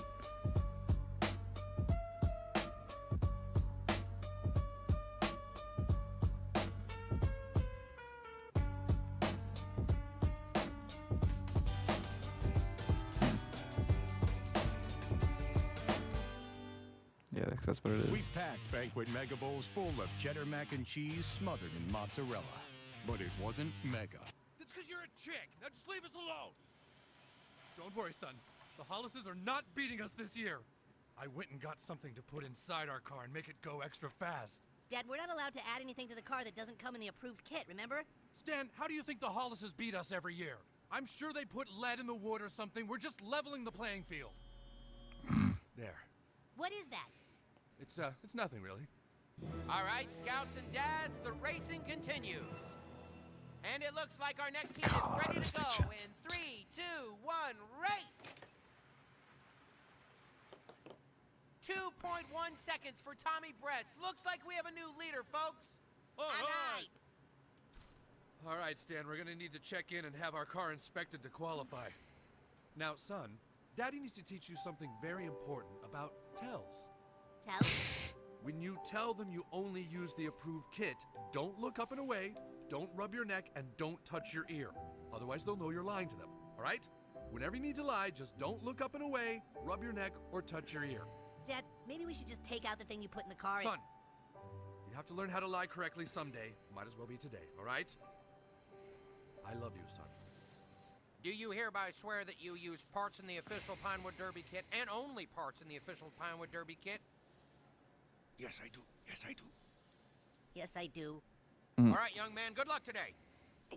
Yes! Clocked her in at home at 1.5 seconds. It's the fastest car we've ever built.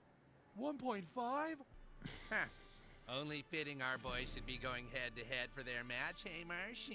Come on, Stan, you can do this! All right, kids, are you ready? Here we go. Last race for the state championship in 3, 2, 1, go! You got it, Emmett?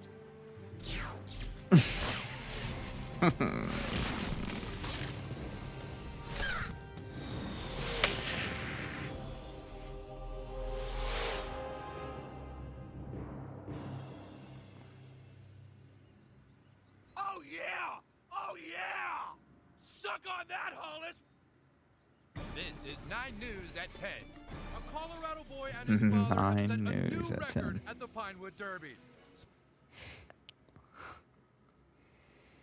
Dan and Randy Marsh not only broke a speed record, but actually appeared to have bent time and space and discovered warp speed. A parade was held for the winners earlier today, and already offers for commercials and endorsement deals for the father and son appear to be pouring in. Dad, I just want you to know I still love you.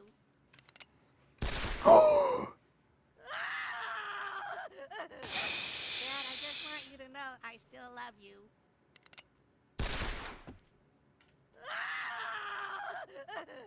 He's okay. He's okay. He's okay. He's okay. He's okay.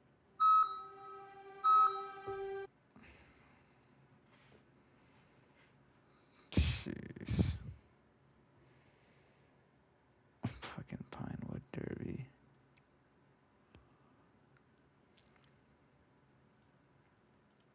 Okay, kids, I know the past few weeks have been really hard with the death of your teacher, Miss Chokes on Dick. But the principal has finally hired a teacher to take her place. So I want you all to give your best behavior to your new 4th grade teacher, Mr. Garrison. Not him. Thank you, Mr. Mackey. Good luck. Okay, children, now for those of you who are new, my name is Mr. Garrison. Where's Mr. Hat, sir? Well, I was informed that 4th graders are a little too It's old always for Randy. Mr. Hat. 2-year-olds are too old for Mr. Hat. But it's okay because I found a new teacher's assistant. Say hello to Mr. Slave. Hi, kids. So that's Mr. Slave, the teacher's assistant. Or as I like to write for short, the teacher's ass. Oh, Jesus Christ. Okay, Mr. Jesus Slave, go Christ. sit until I need you. Oh, Dude, I think that Mr. Slave guy might be a Pakistani. I'm not saying the rest of the school year is going to be easy. In fact, it's going to be long and hard. Really long and really hard. oh Jesus Christ. The first thing we're going to be learning about is communist Russia. No, Kenny. What are you doing, Kenny? Now, Stalin was a big silly when it came Kenny, to... no! Don't do it, Kenny! Eric, did you just throw a paper airplane? No, it was Kenny! Very funny, Eric. Kenny's dead. Yeah, but Cartman drank Kenny's remains and now Kenny's soul is trapped in Cartman's body. Yeah! That does it. I will not put up with foolishness in my class. It's time for punishment. Take it, Mr. Slave. Oh, it hurts. I will not put up with tomfoolery in my classroom, children. Mr. Slave, put this rubber ball in your mouth. Take that, Slave. You take it.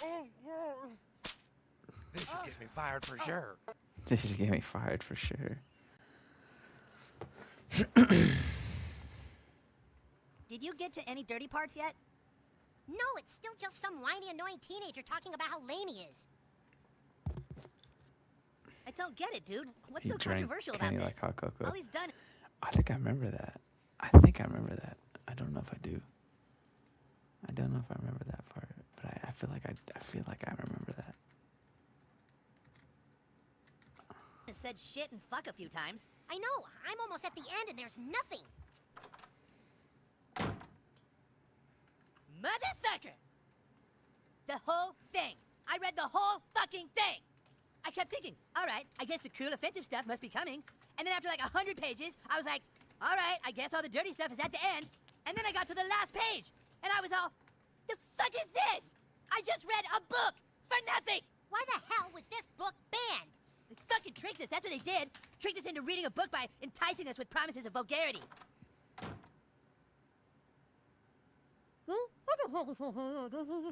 Catcher know, in the we were just Rye. saying that. The Why would Catcher in anyone the think this Rye. book is obscene or dangerous?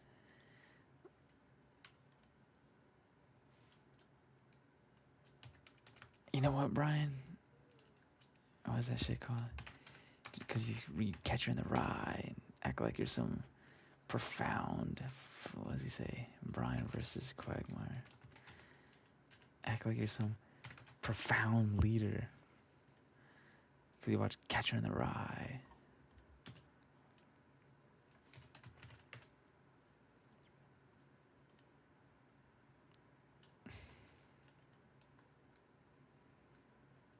Man, what the fuck?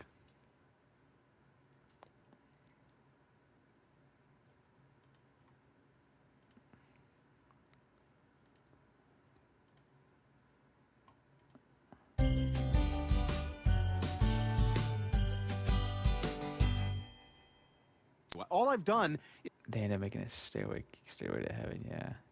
Freaking Catcher in the Rye. is try to be nice to you, and you still don't like me. How can you not like me? Okay, Brian. Okay, I'll tell you. With the clips. You are the worst person I know. You constantly hit on your best friend's wife. The man pays for your food and rescued you from certain death, and this is how you repay him? And to add insult to injury, you defecate all over his yard. And you're such a sponge. You pay for nothing. You always say, ooh, I'll get you later, but later never comes. And what really bothers me is you pretend you're this deep guy who loves women for their souls when all you do is date bimbos. Yeah, I date women for their bodies, but at least I'm honest about it. I don't buy them a copy of Catcher in the Rye and Catcher then in the lecture them with Rye. some 7th grade interpretation of how Holden Caulfield is some profound intellectual. He wasn't. He was a spoiled brat. And that's why you like him so much. He's you. God, you're pretentious. And you delude yourself by thinking you're some great writer, even though you're terrible. You know, I should have known Cheryl Teagues didn't write me that note. She would have known there's no A in the word definite. And I think what I hate most about you is your textbook liberal agenda. How we should legalize pot, man. How big business is crushing the underclass. How homelessness is the biggest tragedy in America. Well, what have you done to help? I work down at the soup kitchen, Brian. Never seen you down there. You want to help? Grab a ladle. And by the way, driving a Prius doesn't make you Jesus Christ. Oh, wait, you don't believe in Jesus Christ, or any religion for that matter, because religion is for idiots. Well, who the hell are you to talk down to anyone? You failed college twice, which isn't nearly as bad as your failure as a father. How's that son of yours you never see? But you know what? I could forgive all of that, all of it, if you weren't Such a bore. That's the worst of it, Brian. You're just a big, sad, alcoholic bore. I'll see you, Brian. Thanks for the steak. American Dad, Ricky Spanish, Spring in my step. The fuck is Spring in my step?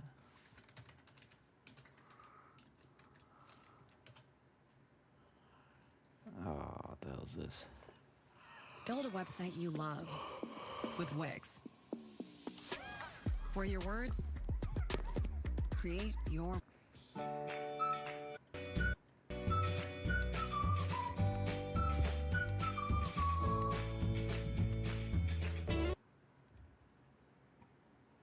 The fuck?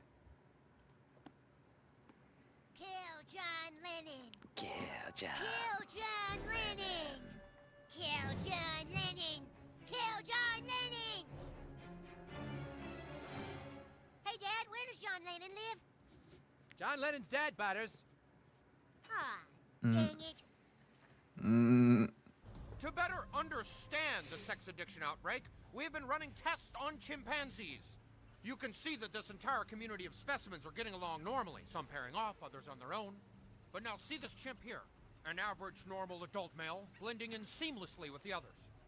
Now watch, we're going to give it a lot of money. Go ahead.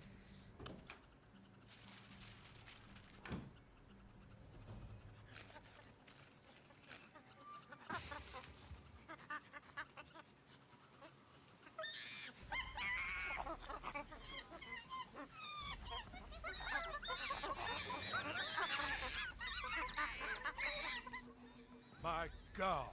Yes.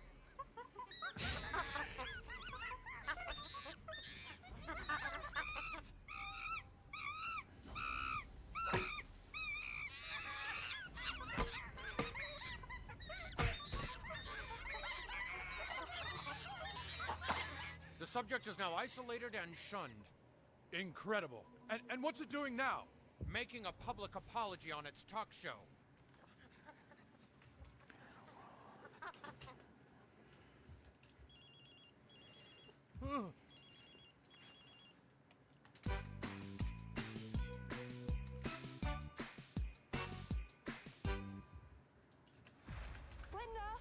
Is it true you were her friend? I've heard it said that people come into our lives. You're beautiful. Oh, God damn it, you've got to be kidding me. This is Counselor Mackey. What's going on, Scott? I swear to God I'm gonna do it this time. Okay, Scott, just try and calm down. You don't want to quit Twitter.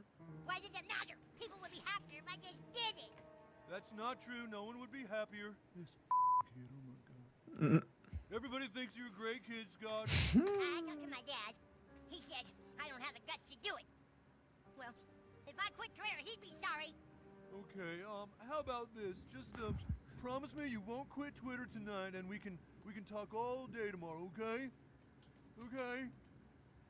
I don't know if I'll make it through the night. Oh, for f***'s sake. I just feel like I'm at the edge of a cliff, you know? And being chased by hate. And the only way out is to jump. Okay. Yeah, go on with that. I keep thinking about what the kids at school would do when they find out I left all my social media. Like they would finally see all the damage they've done. God damn it, just do it already. And now live from the town courthouse, it's the Hanky hearings on South Park 13.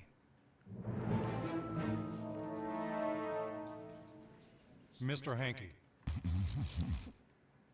14 hours ago, did you or did you not say, everyone in South Park is a goddamn douchebag?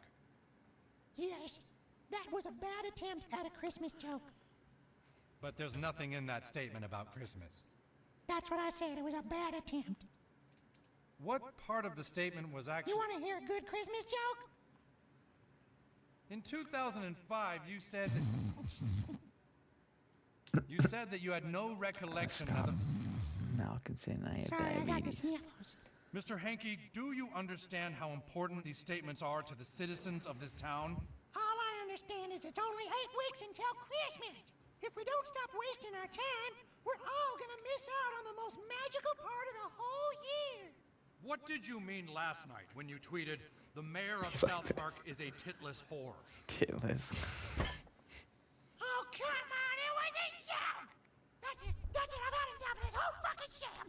Fuck all you, and fuck this whole system! It's Christmas time! The decision. Commander-in-Chief Forum, a giant douche and a turd sandwich. Back now with the Commander-in-Chief Forum, I am joined by the Republican nominee, a giant douche. Thanks, Matt. Mr. Douche, some say you don't actually have a viable plan in place if you were to be elected president. Oh, well, who said that, the turd sandwich? In your campaign, you said that you will deal with our country's immigrants and enemies by personally f***ing them all to death. How do you plan to actually achieve that? Well, Matt, I don't think I said I would them all to death. Okay, well, let's roll the tape on that. Oh, sure, okay. Well, there's only one immigration policy that I believe in, and that's them all to death. Them all to death. Let's make this country great again. Them all to death. And then I'm gonna take all the drug pushers in our country, and I'm gonna them. Or you know those people in Syria, I'm gonna them. That's why I will make sure that every terrorist on Earth is dead. Leaders of North Korea, I'll them all, yeah. Criminals in our jails, dead. A day after I Those ads that are trying to kill us, I'll anyone in the advertising business, they'll all die too. So by our estimates, it's roughly 7.6 million people you have promised to to death in your first year of office. Okay. And you think that's achievable? I do, Matt. I mean, I'm not gonna just get elected, you know, and look like a jackass.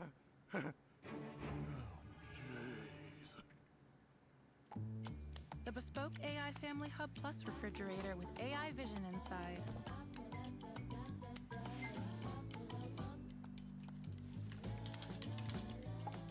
Even smarter with smart things. Shop Black Friday deals now.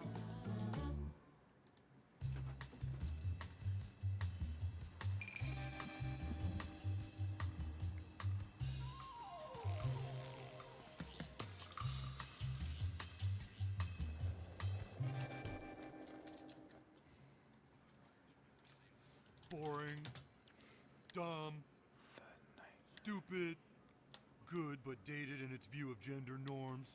Ugh. Hello, Mr. Marsh. Father! Hey, Sharon, it's Father! Mr. Marsh, He's back! please. His father's back! I'm just going around trying to locate little Butterscotch. I thought he might be here playing a board game with your son. Oh, no, I haven't seen Butters. Or Stan. But Father, please, we all need church. I'm sorry, but I have to keep looking. I said some terrible things. Please, Father, we're all lost and the cleanup crew hasn't helped at all. What cleanup crew? The quiz is multiple choice, but be sure to show all your work. You'll have 20 minutes to complete your answers. All right, your time starts now.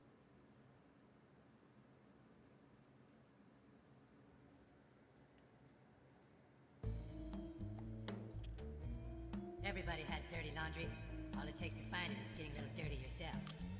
The only question now is, how many other tokens are out there? How many others are afraid to say that Black Panther wasn't all that sweet because of the damage it could do to them? What do you mean? I mean, in a school of 200 students, there's already 2 who are covering up the truth. All Token is doing by letting you cheat off him is keeping the whole thing quiet even longer. You see, corporations take their profits and invest it in the war machine while keeping everyone blind. Right, so how do we get back at him? Yeah, we're pissed off. Well, so my idea was this. Let's have like a week-long music festival. Draw everyone here, and then together, we can tear it all down. Whoa, what the hell? I knew you were trying to have a hippie jam festival. All right, everyone pack up your crap. We're going to my basement. Carmen, what the hell are you doing? Oh, Jesus, not you guys. What happened? Were you bit? Did you eat their brownies? Did you eat their brownies? No! Listen, you're my friends, but if you've been compromised, I'll have no problem taking you out. I'd expect the same from you. What is your problem? Get lost, little Eichmann. Up! Oh my God! What the hell are you doing? Everybody get in a single file line! There you are! Ah, Officer Barbrady, you're just in time. These college know-it-all hippies were setting up for a music festival, just as I'd predicted. Eric Cartman, you're under arrest. What? I was just over at your house and freed 63 people you had locked in your basement. You let them out? Jesus, we have to find them! Oh no, you're coming downtown! No! No, we have to stop them! No, we gotta stop them! Hey! That Who was fucking sound that? effect. All right, let's calm down. I know we're all concerned here. Concerned? Thanks to you and your stupid app, parents are still watching murder porn, and now they're screwing up Minecraft too! That's right! I spent 3 hours last night trying to get Tweak's parents to stop griefing my castle. When I finally got away from them, I found they had taken all my dandelions. Why did we agree to that stupid app? You know why! Because we're trying to keep our parents from watching murder porn! And why was that? Because one kid's dad actually went and killed his mom. For all we know, that kid's parents have been doing drugs and cheating on each other for years. Maybe watching murder porn had nothing to do with it. I have to agree with Cartman. Maybe we overreacted when the parents...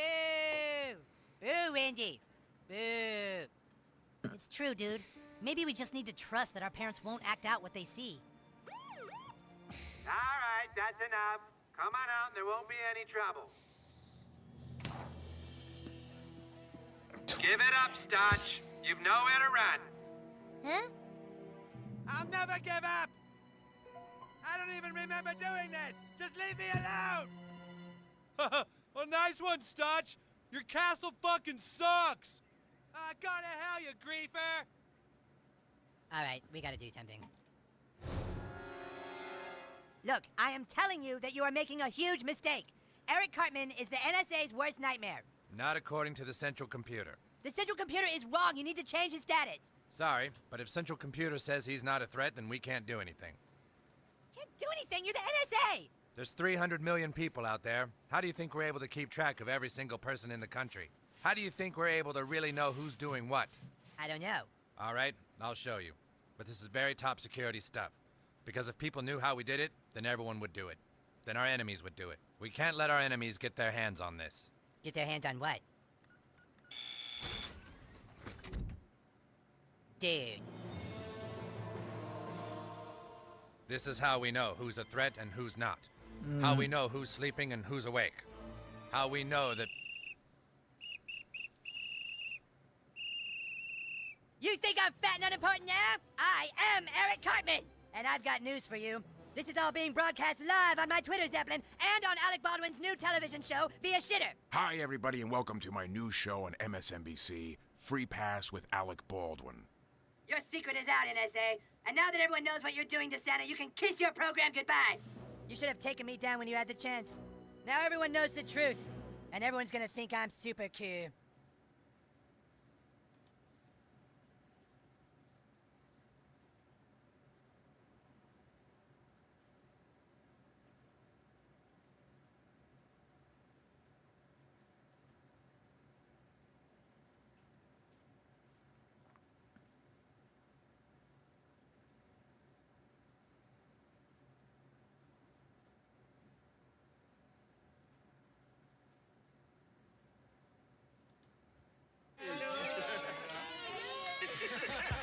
About is like all our journeys we've come so far to get to here. I would tell my younger self to hold on to hope.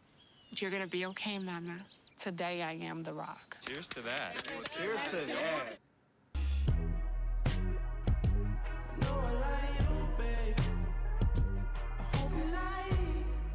Can I ask you a question, bro? Does my voice sound fat or no?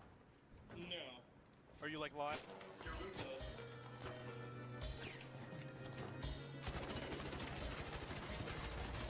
Yo, what we learned? Yo, what we learned? This guy's What we dog learned? shit. Oh, come back, buddy. I'll put you down again. We'll see about that. Stop calling! Stop calling! You used the torrent. Shut the f up. Yo, you fake friendly me! You fake friendly me! You're on the wrong side of this! Fucking month. What is that? Why? Don't say it. I'm gonna say it. No, don't say it! Don't say it! Oh my god. That's Can I ask you crazy. a question, bro? Does my voice sound That is crazy. Hey, look, bro, it's a little drop. I make 60K a month snitching, bro. 60K per month snitching, bro. I got my whole hood locked up, right? The whole hood locked up, bro. Hey, look, bro, it's a little drop. I make 60K a month snitching, bro. 60K per month snitching, bro. I got my whole hood locked up, right? The whole hood locked. Interesting. Interesting.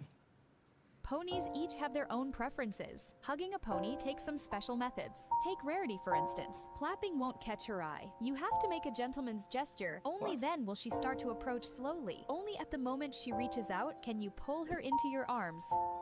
For the shy Fluttershy, you need a lot of patience to hug her. You may even need to speed up time so she can gradually move closer and then take a leap into your arms. Twilight Sparkle is easier to handle. Just take out a book, toss it aside, and when she bends down to pick it up, that's your chance to hug her with a lively Pinkie Pie. You have to be careful, or she might run you over. Rainbow Dash is more active. What is? You gotta hold the right trigger down. Blue 42! Blue 42, hut! You gotta hold it, keep it held down, and then.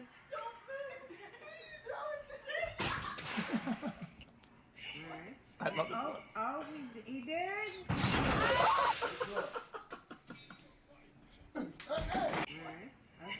Oh, he did.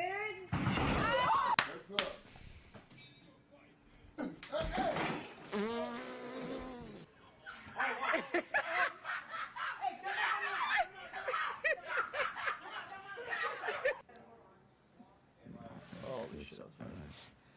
Mobile message monthly usage. It's me or Android, you don't break. Ah, fucking idiot. Boom, pick this up, bitch, up, drop it. It's me or Android, you don't break. 1,000. Boom, pick this up, bitch, up, drop it. 2,500. So if I use Lone predator. Target acquired. What? Lone predator. Target acquired. What? New target. Same reaction. LOL, LOL, LOL, LOL, LOL, LOL. Amplifying white noise. I just got all my shit out of the New update from Mind of Jason. I've used currently 140. Zero sleep tokens. This campaign is When each soldier drafts, they receive the spirit of the idea. that makes sense. Lone predator.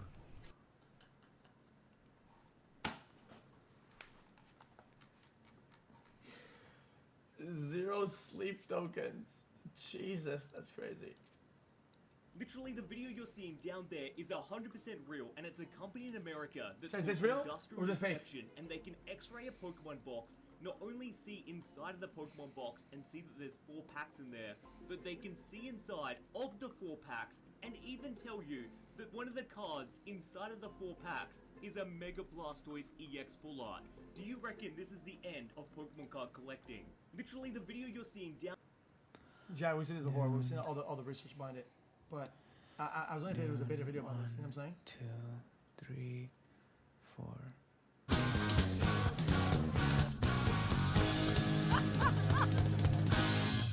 So full.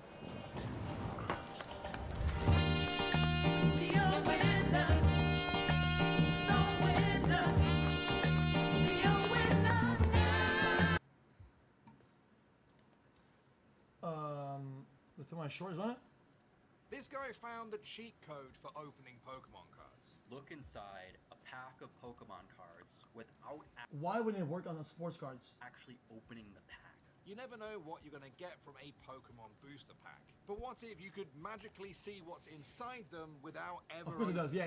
Well, I would assume it'd be actually a lot worse. It's a lot more texture. It's a lot more things that could be detected by that. It's probably way easier.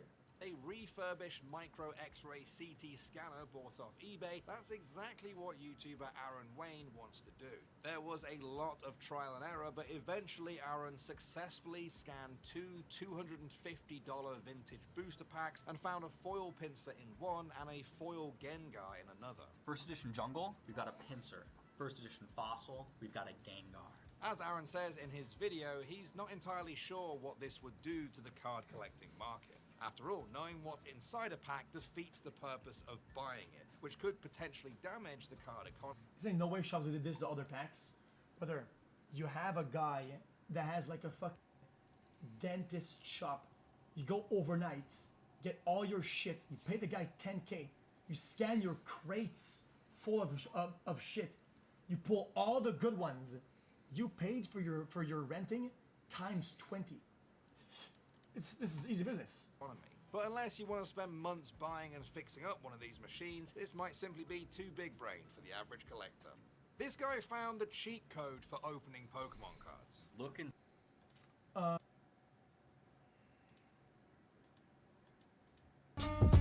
Hey, you listen to me? Do not redeem! Do not redeem the card! What? Do not redeem the card! Yes, I'm redeeming the card. I'm redeeming the cards. Okay? No! No, no, Yes. no, no! Do not redeem it. What? Hey, you bitch! Do you listen to me? Do not redeem! Do not redeem the card! What? Do not redeem the card! Yes, I'm... Yeah, if you do it as a person, yeah, you could probably redeem some of it. I'm just saying, like, imagine the biggest authority, a country. If a country couldn't redeem, chat, how does my video have 1 million views? XQC is actually a nasty skate. Oh. In case you aren't up to date, decides to remind everyone that he still got it. He even met up with Olympic skaters. Chad, yes, decides to remind Bang! That he still got it. He even met up with Olympic skaters Nigel Houston and Jamie Floyd to play a classic game of skate. Okay. It came down to the 2 pros, but XQC wasn't half bad. But he was even pretty good at snowboarding as well. Yeah, that's a cool video, actually. If only he could apply those skills Do a to trick any right now. other physical sport. So I want a skateboarder come play basketball. Wait,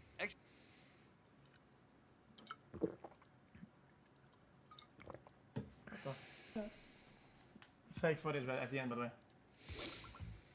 Hey, I'm freedom. Oh! The Ronaldo recreation! Like it so!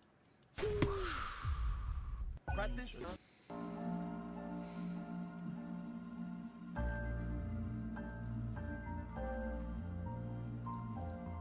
I'm gonna make a tiny stick figure.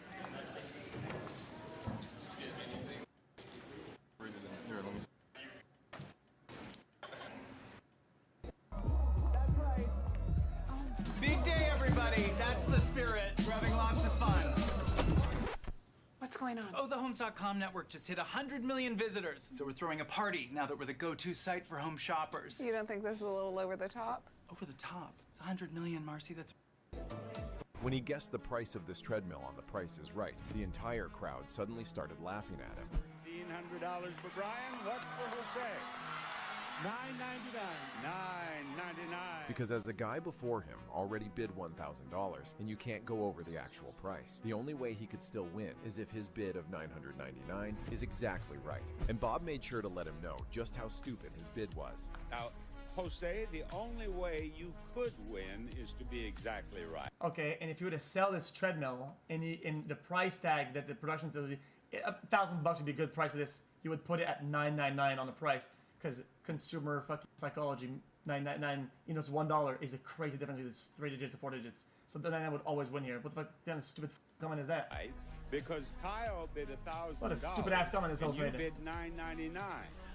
Now, I do not believe that in all of the history of The Price is Right that has happened. Often I have told contestants that that is not a good bid. Hey, it's there, because you have to be exactly right to win. Because he could have put 0. When he guessed the price of this treadmill. Oh, because it makes sense because he put 0. Actually makes sense. That's gonna. Actually, he's smart. I was dumb. Everyone is making fun of Lamine Yamal for this. He just filmed a Powerade commercial and kept on missing the shot. It was pretty bad. But what nobody's talking about is the ball. He was testing the upcoming Trianda for the 2026 World Cup. Physicists claim this is the most uncontrollable football since the Javelani. Perhaps even worse. Here's the scientific part. It'll be quick. Typical footballs are based on the icosahedron, a shape with 20 sides. The Javelani and Trianda are based on the tetrahedron, which has just 4. When you turn this into a ball, the result is extremely round, making it almost impossible to control. So yeah, Yamal struggling to control it is no coincidence. And I've actually got a bit of a theory. Messi was terrible with the Javelani. 29 shots without a single goal is a record to this day. Only one I don't get it. Player understood it because he actually practiced. What's up, baby boy? He sent Diego Forlan a Javelani 3 months before the World Cup. Hey! He ended up winning Golden Boot as best player. Maybe they're doing the same thing with Yamal for 2026. Wait, that's cooked. What the Wait, how is any of this legal? That is insane. That's ultra cheating. What? If they're gonna use a certain ball, people know ahead of time. What's up, baby boy? A lot of employees could know ahead of time. Anybody that's part of the production of this, engineering this, could know. Bond, that motherfucker Bond, bro. Bond asks for the after hours and then does not join the after hours. Fucking Bond, man. It's all fake? Really? No way it's all fake. Saying the other players as well? Everyone accused this cyclist of cheating because during this cycling event, when he started struggling with his bike's gears, his support car quickly rushed over to help him. But the real reason everyone was calling him a cheater is something much deeper than that. Because if you look closely, instead of fixing anything, the support guy spent nearly a full minute just giving the rider an unfair push. Everyone accused this cyclist of cheating. Chat, I'm pretty sure to avoid cheating, whatever, right? They have like certain rules for like water, right? Like they have like a certain amount of like times or like instances where they could get water, because people do that with water too. They do the water thing and then they pick it up. Chat, don't they have like certain like rules or some shit like that? Could this not be like, still, though it's awful, still within the rules though? Trying to extend the amount of time he's repairing the bike Because for? during this cycling event, when he started struggling with his bike's As gears, long as it's his what, support like- quickly rushed over to help him. Not But the real time, reason really? everyone was calling him a cheater is something allowed? much deeper than that. Because if you look closely, instead of fixing anything, the support guy spent nearly a full minute just giving the rider. I mean, chat, you can see how crazy you could make this. If you were to gamify this, chat, imagine you coordinate your guy on an uphill or anything that is more abrupt or whatever, and then you fucking do the whole, and you go all out. Bro, come on, that would be crazy. Can he stay with Max Verstappen on this restart? It is up to Max when he takes us back. Flat to the floor, to high speed, an awesome sight of all the remaining drivers in the field. That's so annoying. Can he stay with Max Verstappen on this restart? It is up to That's Max when he takes us fucking back. insane. Flat to the Chef, so why isn't the guy in here warming up his tires? Afraid that he can start anytime he wants, right? floor, to high speed, an awesome sight of all the remaining drivers in the Oh field. well, I mean, next time you just get first place. It's all good. Well, I mean, he deserves his spot Can for he being stay first. with Max Verstappen? The restart probably hurted him more than him. Let's said, keep it "What a a buck. So wanker." him getting his advantage is perfectly fair. These extension tubes turn any lens into a macro lens, and today I'm going to see how macro we can get if we put 20 on a camera. Now the furthest I've ever gotten is 10 extension tubes, which was insane, so this is a big leap. Just like before, I invested a small fortune into buying 10 more tubes, and the next day, the postman came. We want girls in a room. Imagine being able to build an app with your name on it, just by thinking about it. Meet Base 44, a complete AI creation. Oh, hey, Mr. Propaganda. It's me, a girl. It's me. Hey, Mr. Propaganda. Platform. Describe what you want. Proceeded to start stacking all of the tubes together, and I attached it to my camera. Now to test this contraption, I decided to shoot a microfiber house, since I can now see micro things. And then I started shooting. Now the problem here is that the longer the lens is, the more picture quality you lose, because you lose light between the lens and the sensor. So in an attempt to combat this, I used 2 lights to light up the tower. And after a bit of struggling to keep it steady, I got the photo. And before I show you the result, I'm just going to let you know that I'm giving away 5 of these extensions and stabilizers. You can sign up here. This is the results. These extensions... Lame. Trash.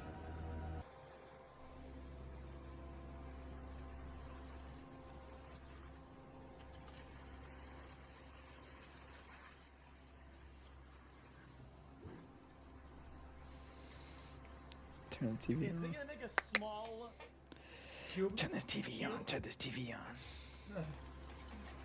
That's some idea. Can you see the video on the bottom? Can you see the video on the bottom screen? I have some XQC playing.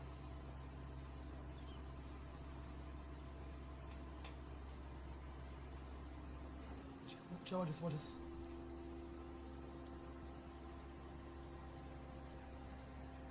Chat, look. Ah! What? AI.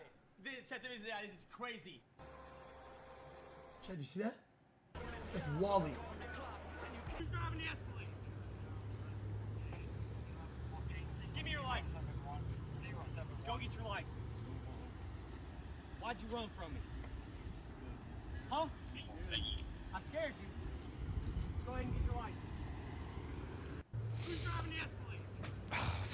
The board malfunctioned and accidentally showed something he wasn't supposed to see yet. But what he did next shocked everyone. There's a light on back here that I don't think you should have on. Yes, you have it off now? Good boy. Yes. All right, now Renee, we're going to play a game called Range Game that could have been a lot easier for you if I hadn't hurried. Did you see what was there? Did you? Did you see what was there? Did you see what was there? Well, he's so honest that he's admitted he has seen the prize. And if that is true, there's only one thing for us to do because we goofed up. Give him the prize. Win that. A new truck! A new The board truck. malfunctioned. Real. Very chill. Very chill. That's cool. I like that. That's how it should be. Make a mistake. Timothée Chalamet is up for Best Actor tonight. You're amazing. And you look amazing. Yeah. I bow to you. Love that suit. You will not get hit on your bike tonight. Safe. Chat, Timmy's gonna have to go though, no? An amazing actor. Timothy is nominated for his portrayal of Bob Dylan. Yeah. Bob Dylan wanted to be here tonight, but not that badly. I said no. Timothy. And 3 of his good films? None. Doing and Doing It. What about it? Doing and Okay. doing. You don't need to have a super massive a movie streak to be the GOAT. I think he's doing fantastic in his roles. Timothée Chalamet is also I think in he's Dune 2. I think he's hitting prime. Dune 2 is nominated Interstellar. for Best Picture Director Denis Villeneuve, and guess what? Did he? What? I'm told he banned smartphones. Yo, Less than 3. we will not tolerate some slander bullshit. What the f is that? I'm told he banned smartphones on this. Yeah. For Best Picture Director Denis Villeneuve, and What the f? What the f did he say? guess what? Yo, Villeneuve. Villeneuve, is how you say it. Hey, yo, say with me. Denis Villeneuve. Bitch ass. Actors kept Googling, what is this movie about?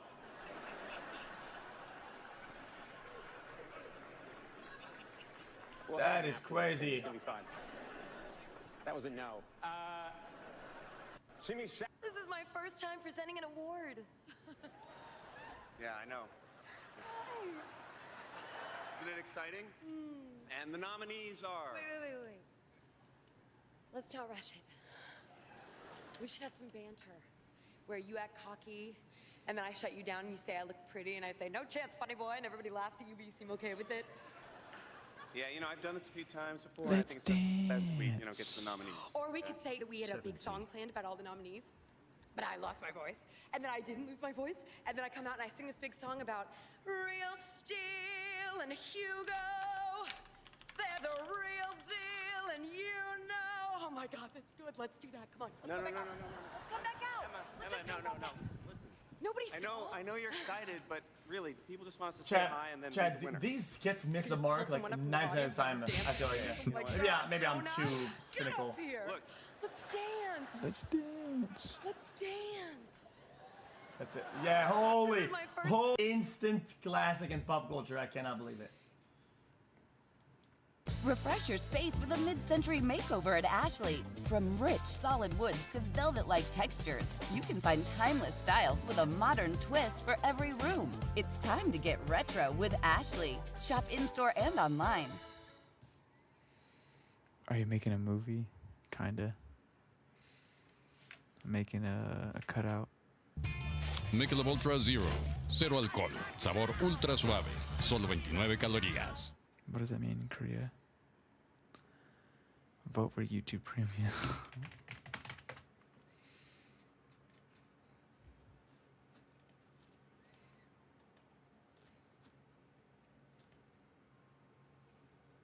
Hey, I said I was sorry. All right? I just need my half of the money and I will go.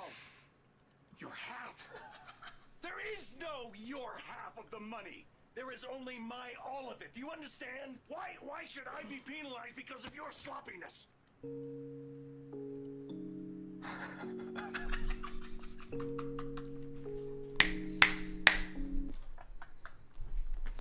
Mr. Korea, Mr. Korea, Mr. Korea, Mr. Korea. Okay, that was funny. Classic sound.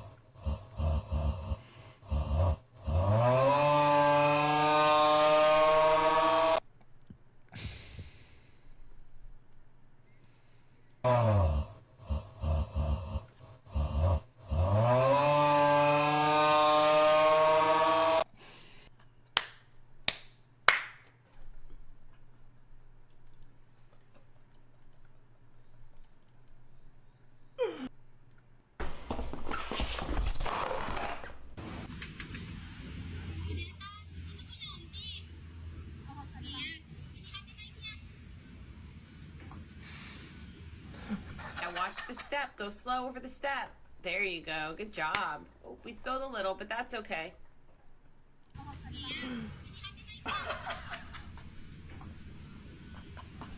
Now watch the step. Go slow over the step. There you go. Good job. Oh, we spilled a little, but that's okay. Oh, don't look at it. Oh. But why? Spilled all day. Check my yellow shoes. Oh, good job, Warren. Stop. You gotta stop it. You gotta What's your stop. yellow shoes? You gotta stop. Oh shit. Chat, but why they do that, chat? Hey, kind of tough, Niggas bro. tweaking, hoes is geeking, pussy popping, Dolce season, new persona, new vagina, push back, but I'm still gonna get that. Dolce season is just my time, my era, my influence. Oh man. I'm bipolar, I'm bipolar, I'm bipolar. I'm bipolar, my emotions are out of control. I'm bipolar, I go crazy, I go. 4 parties, Ryan. We'll have to take out a second mortgage. Relax, it's grocery outlet. You'd be surprised how much you can get for less. Even this? Absolutely. The house is safe. Spotty with the girls. It's happening. Grocery outlet, bargain market. I can't. Style, It doesn't let you. substance. It doesn't let you open it. Go. I'm bipolar, I'm bipolar, I'm bipolar, I'm... Give him a Grammy.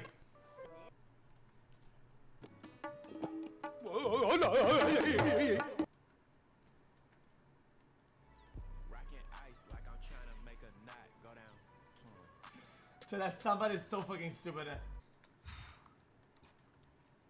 May it please the court.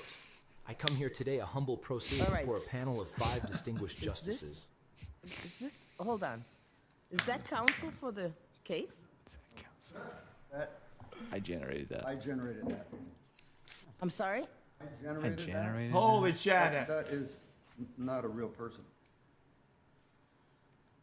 Okay, it would have been nice to know that when you made your application. You did not tell me that, sir. I received the application.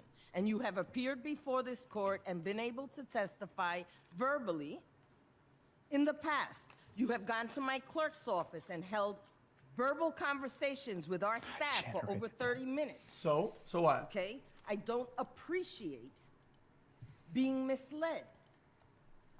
So either you are suffering from an ailment that prevents you from being able to articulate, or you don't. You are not going to use this courtroom as a launch for your business, sir. So if you are able to shut that off. If you want to have oral argument time, you may stand up and give it to me. I just joked the band director. I got a brand new saxophone.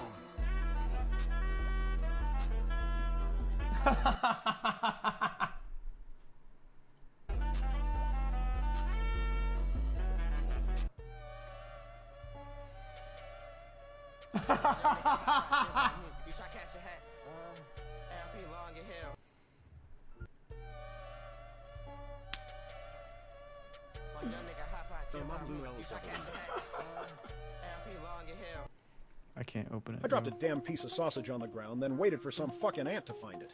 It saw that big-ass chunk of sausage, got all excited, and ran the fuck off to report. While that little shit was off calling for backup, I snatched the sausage and swapped in a fucking rock. The ant squad showed the hell up, only to find no sausage, just a useless-ass stone they couldn't chew. Bet they tore into that poor bastard scout for wasting their damn time. Once all the ants fucked off, I took away the rock and put the sausage back. That same scout came crawling back, checked it out, saw it really was sausage, and rushed off again to report like a dumbass. Soon as he left, I swapped the sausage with the rock again. The whole damn army rolled back in, only to get fucked over again. After they stormed off pissed, I switched the rock out for sausage one more time. That poor scout, probably still getting shit from the last round, came back, saw the sausage again, and angrily ran off to report like he's got something to prove. This time the ant army charged back in, and surprise, still just a fucking rock. That poor bastard scout's probably getting his ass kicked right about now. Do you love her? Yes. Are you willing to do whatever it takes to stay with her? No. So the plaintiff loses, gets nothing. Ms. Howard, what are you thinking? She lied, and I should have known better when I seen her hair. Ms. Reese? I'm talking. KSI? I've known better when I seen her hair. Ms. Reese? SSSS. I'm talking. Okay, my apologies, Miss Girl. Miss who? She's not a girl. It's Miss Toller. It's Judge Toller. Be quiet. I have a question. He hit me hard, Judge. I had to go to the hospital. He hit me hard. EP24. You see how he assaulted me with that chicken? This is damage to the front end of your car, which... What if I could build my ideal hiring app with Base 44? Hiring is chaotic. Resumes, conversation. hit his car in the rear. Mr. Charles, when was the last time that you were intimate with Miss Jackson? Huh? Hey, sorry, Miss Jackson. This morning. Miss Jackson, Mr. Rasmussen, you are not the father. Miss Miller. Be respectful. Sorry. Miss Miller. I'm sorry. We walked out of the trailer at some point. My dog stepped on a bee. My dog stepped on a bee. Oh, the bee classic. Nana, future husband. Getting It's the ready after to hours. with a three. It's the after hours. Look at what happened to my house. It's gone. It's all gone. What am I gonna do? Where am I gonna live? What's up, Paul? Hey, SpongeBob, your house is gone. Play it again. You guys have 24 hours to respond. What games do you have planned for today?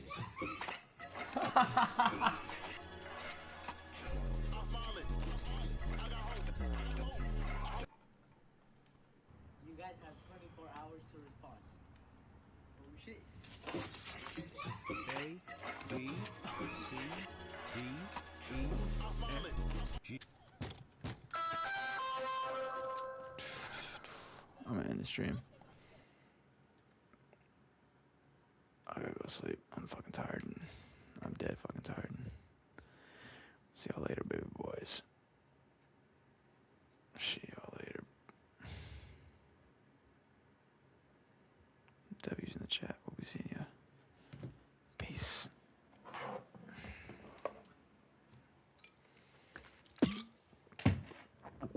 Actually, I do gotta pack up some clothes. Not pack up some clothes, fold some clothes. Alright, you motherfuckers got lucky.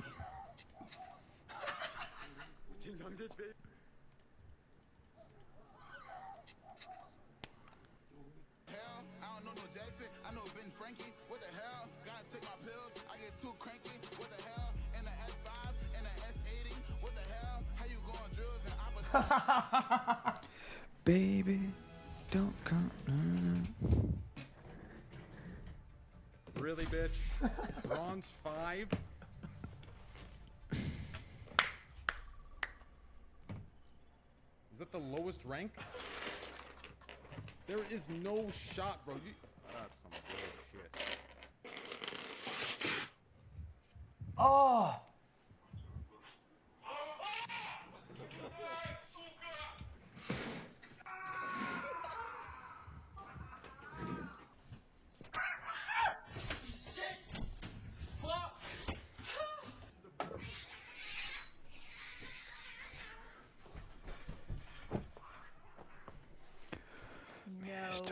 Oh, chat, that's a classic chat. Chat's classic. The cat gets its dumbass claw stuck, and it jumps off the lap, and it gets stuck in the pants. So his little finger starts to fucking pull, and then he goes rage mode. Ah, this song, please. Oh my god.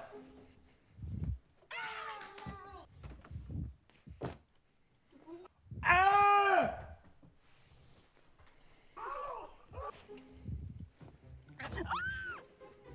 Chat, it latched on to the skull. Going to end.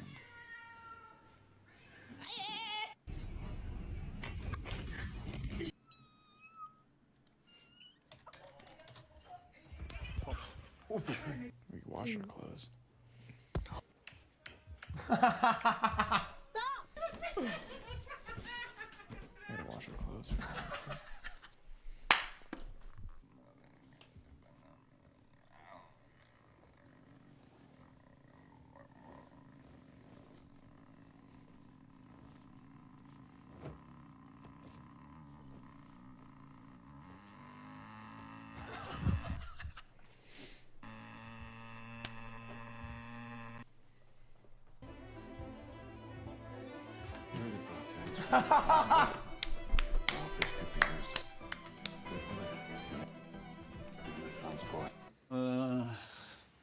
I need help fixing my sink. Okay, let me find a tutorial for you. Do you have a pipe wrench? Is this it? Maybe I should schedule a plumber on Thumbtack. Good call. You the man. Find what you love. Mr. Korea, what time is it, Mr. Korea? What time is it, bro? What time is it? You're gonna find what you love and love what you Puta fucking madre.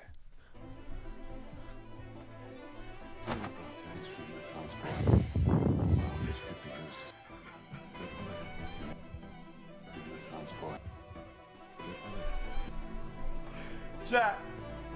That's one of my favorites ever, I think. Right here. All your needs will be met. I'm hungry. In a minute! Right here. All your needs will be met. I'm hungry. In a minute! Mr. Cream, Mr. Cream. You got some pretty big muscles. And I got some heavy tits. You think you could hold them for me? But the referee might have something to think about there, because the challenge from Risden.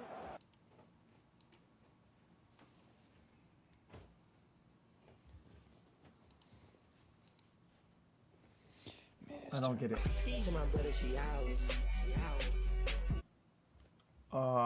card. No. At the midway point of the first half, straight to his back pocket, Michael Oliver to dismiss Granit.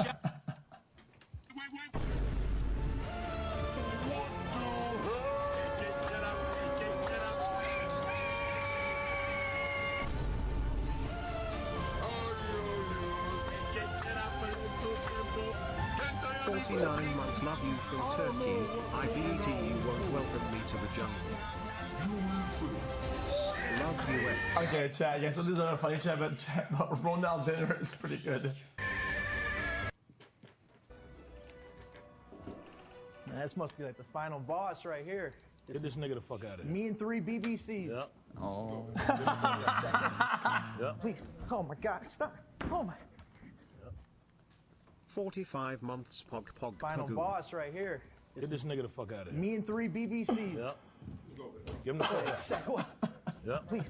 Oh my God! Stop. Oh my.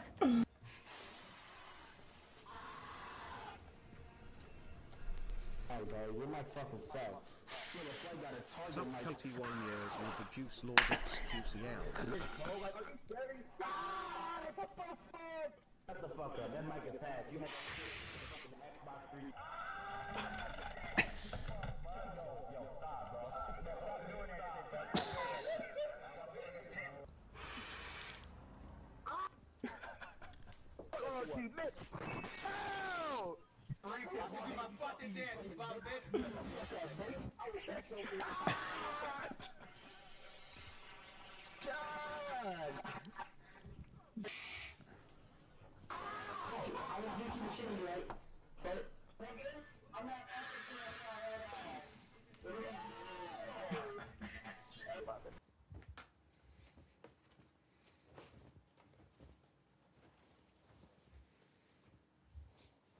I ordered a salad,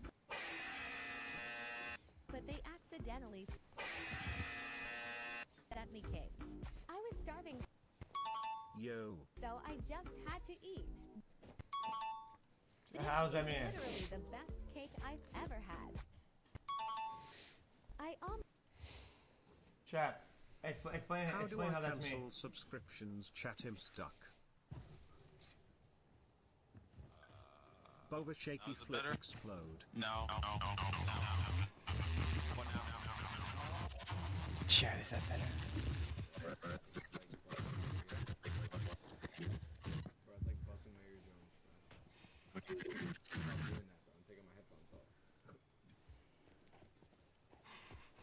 Not doing shit.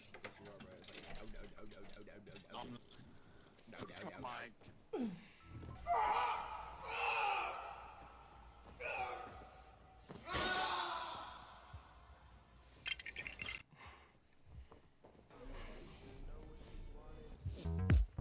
Smells good. I can't help but feel good. I can't help but feel fine.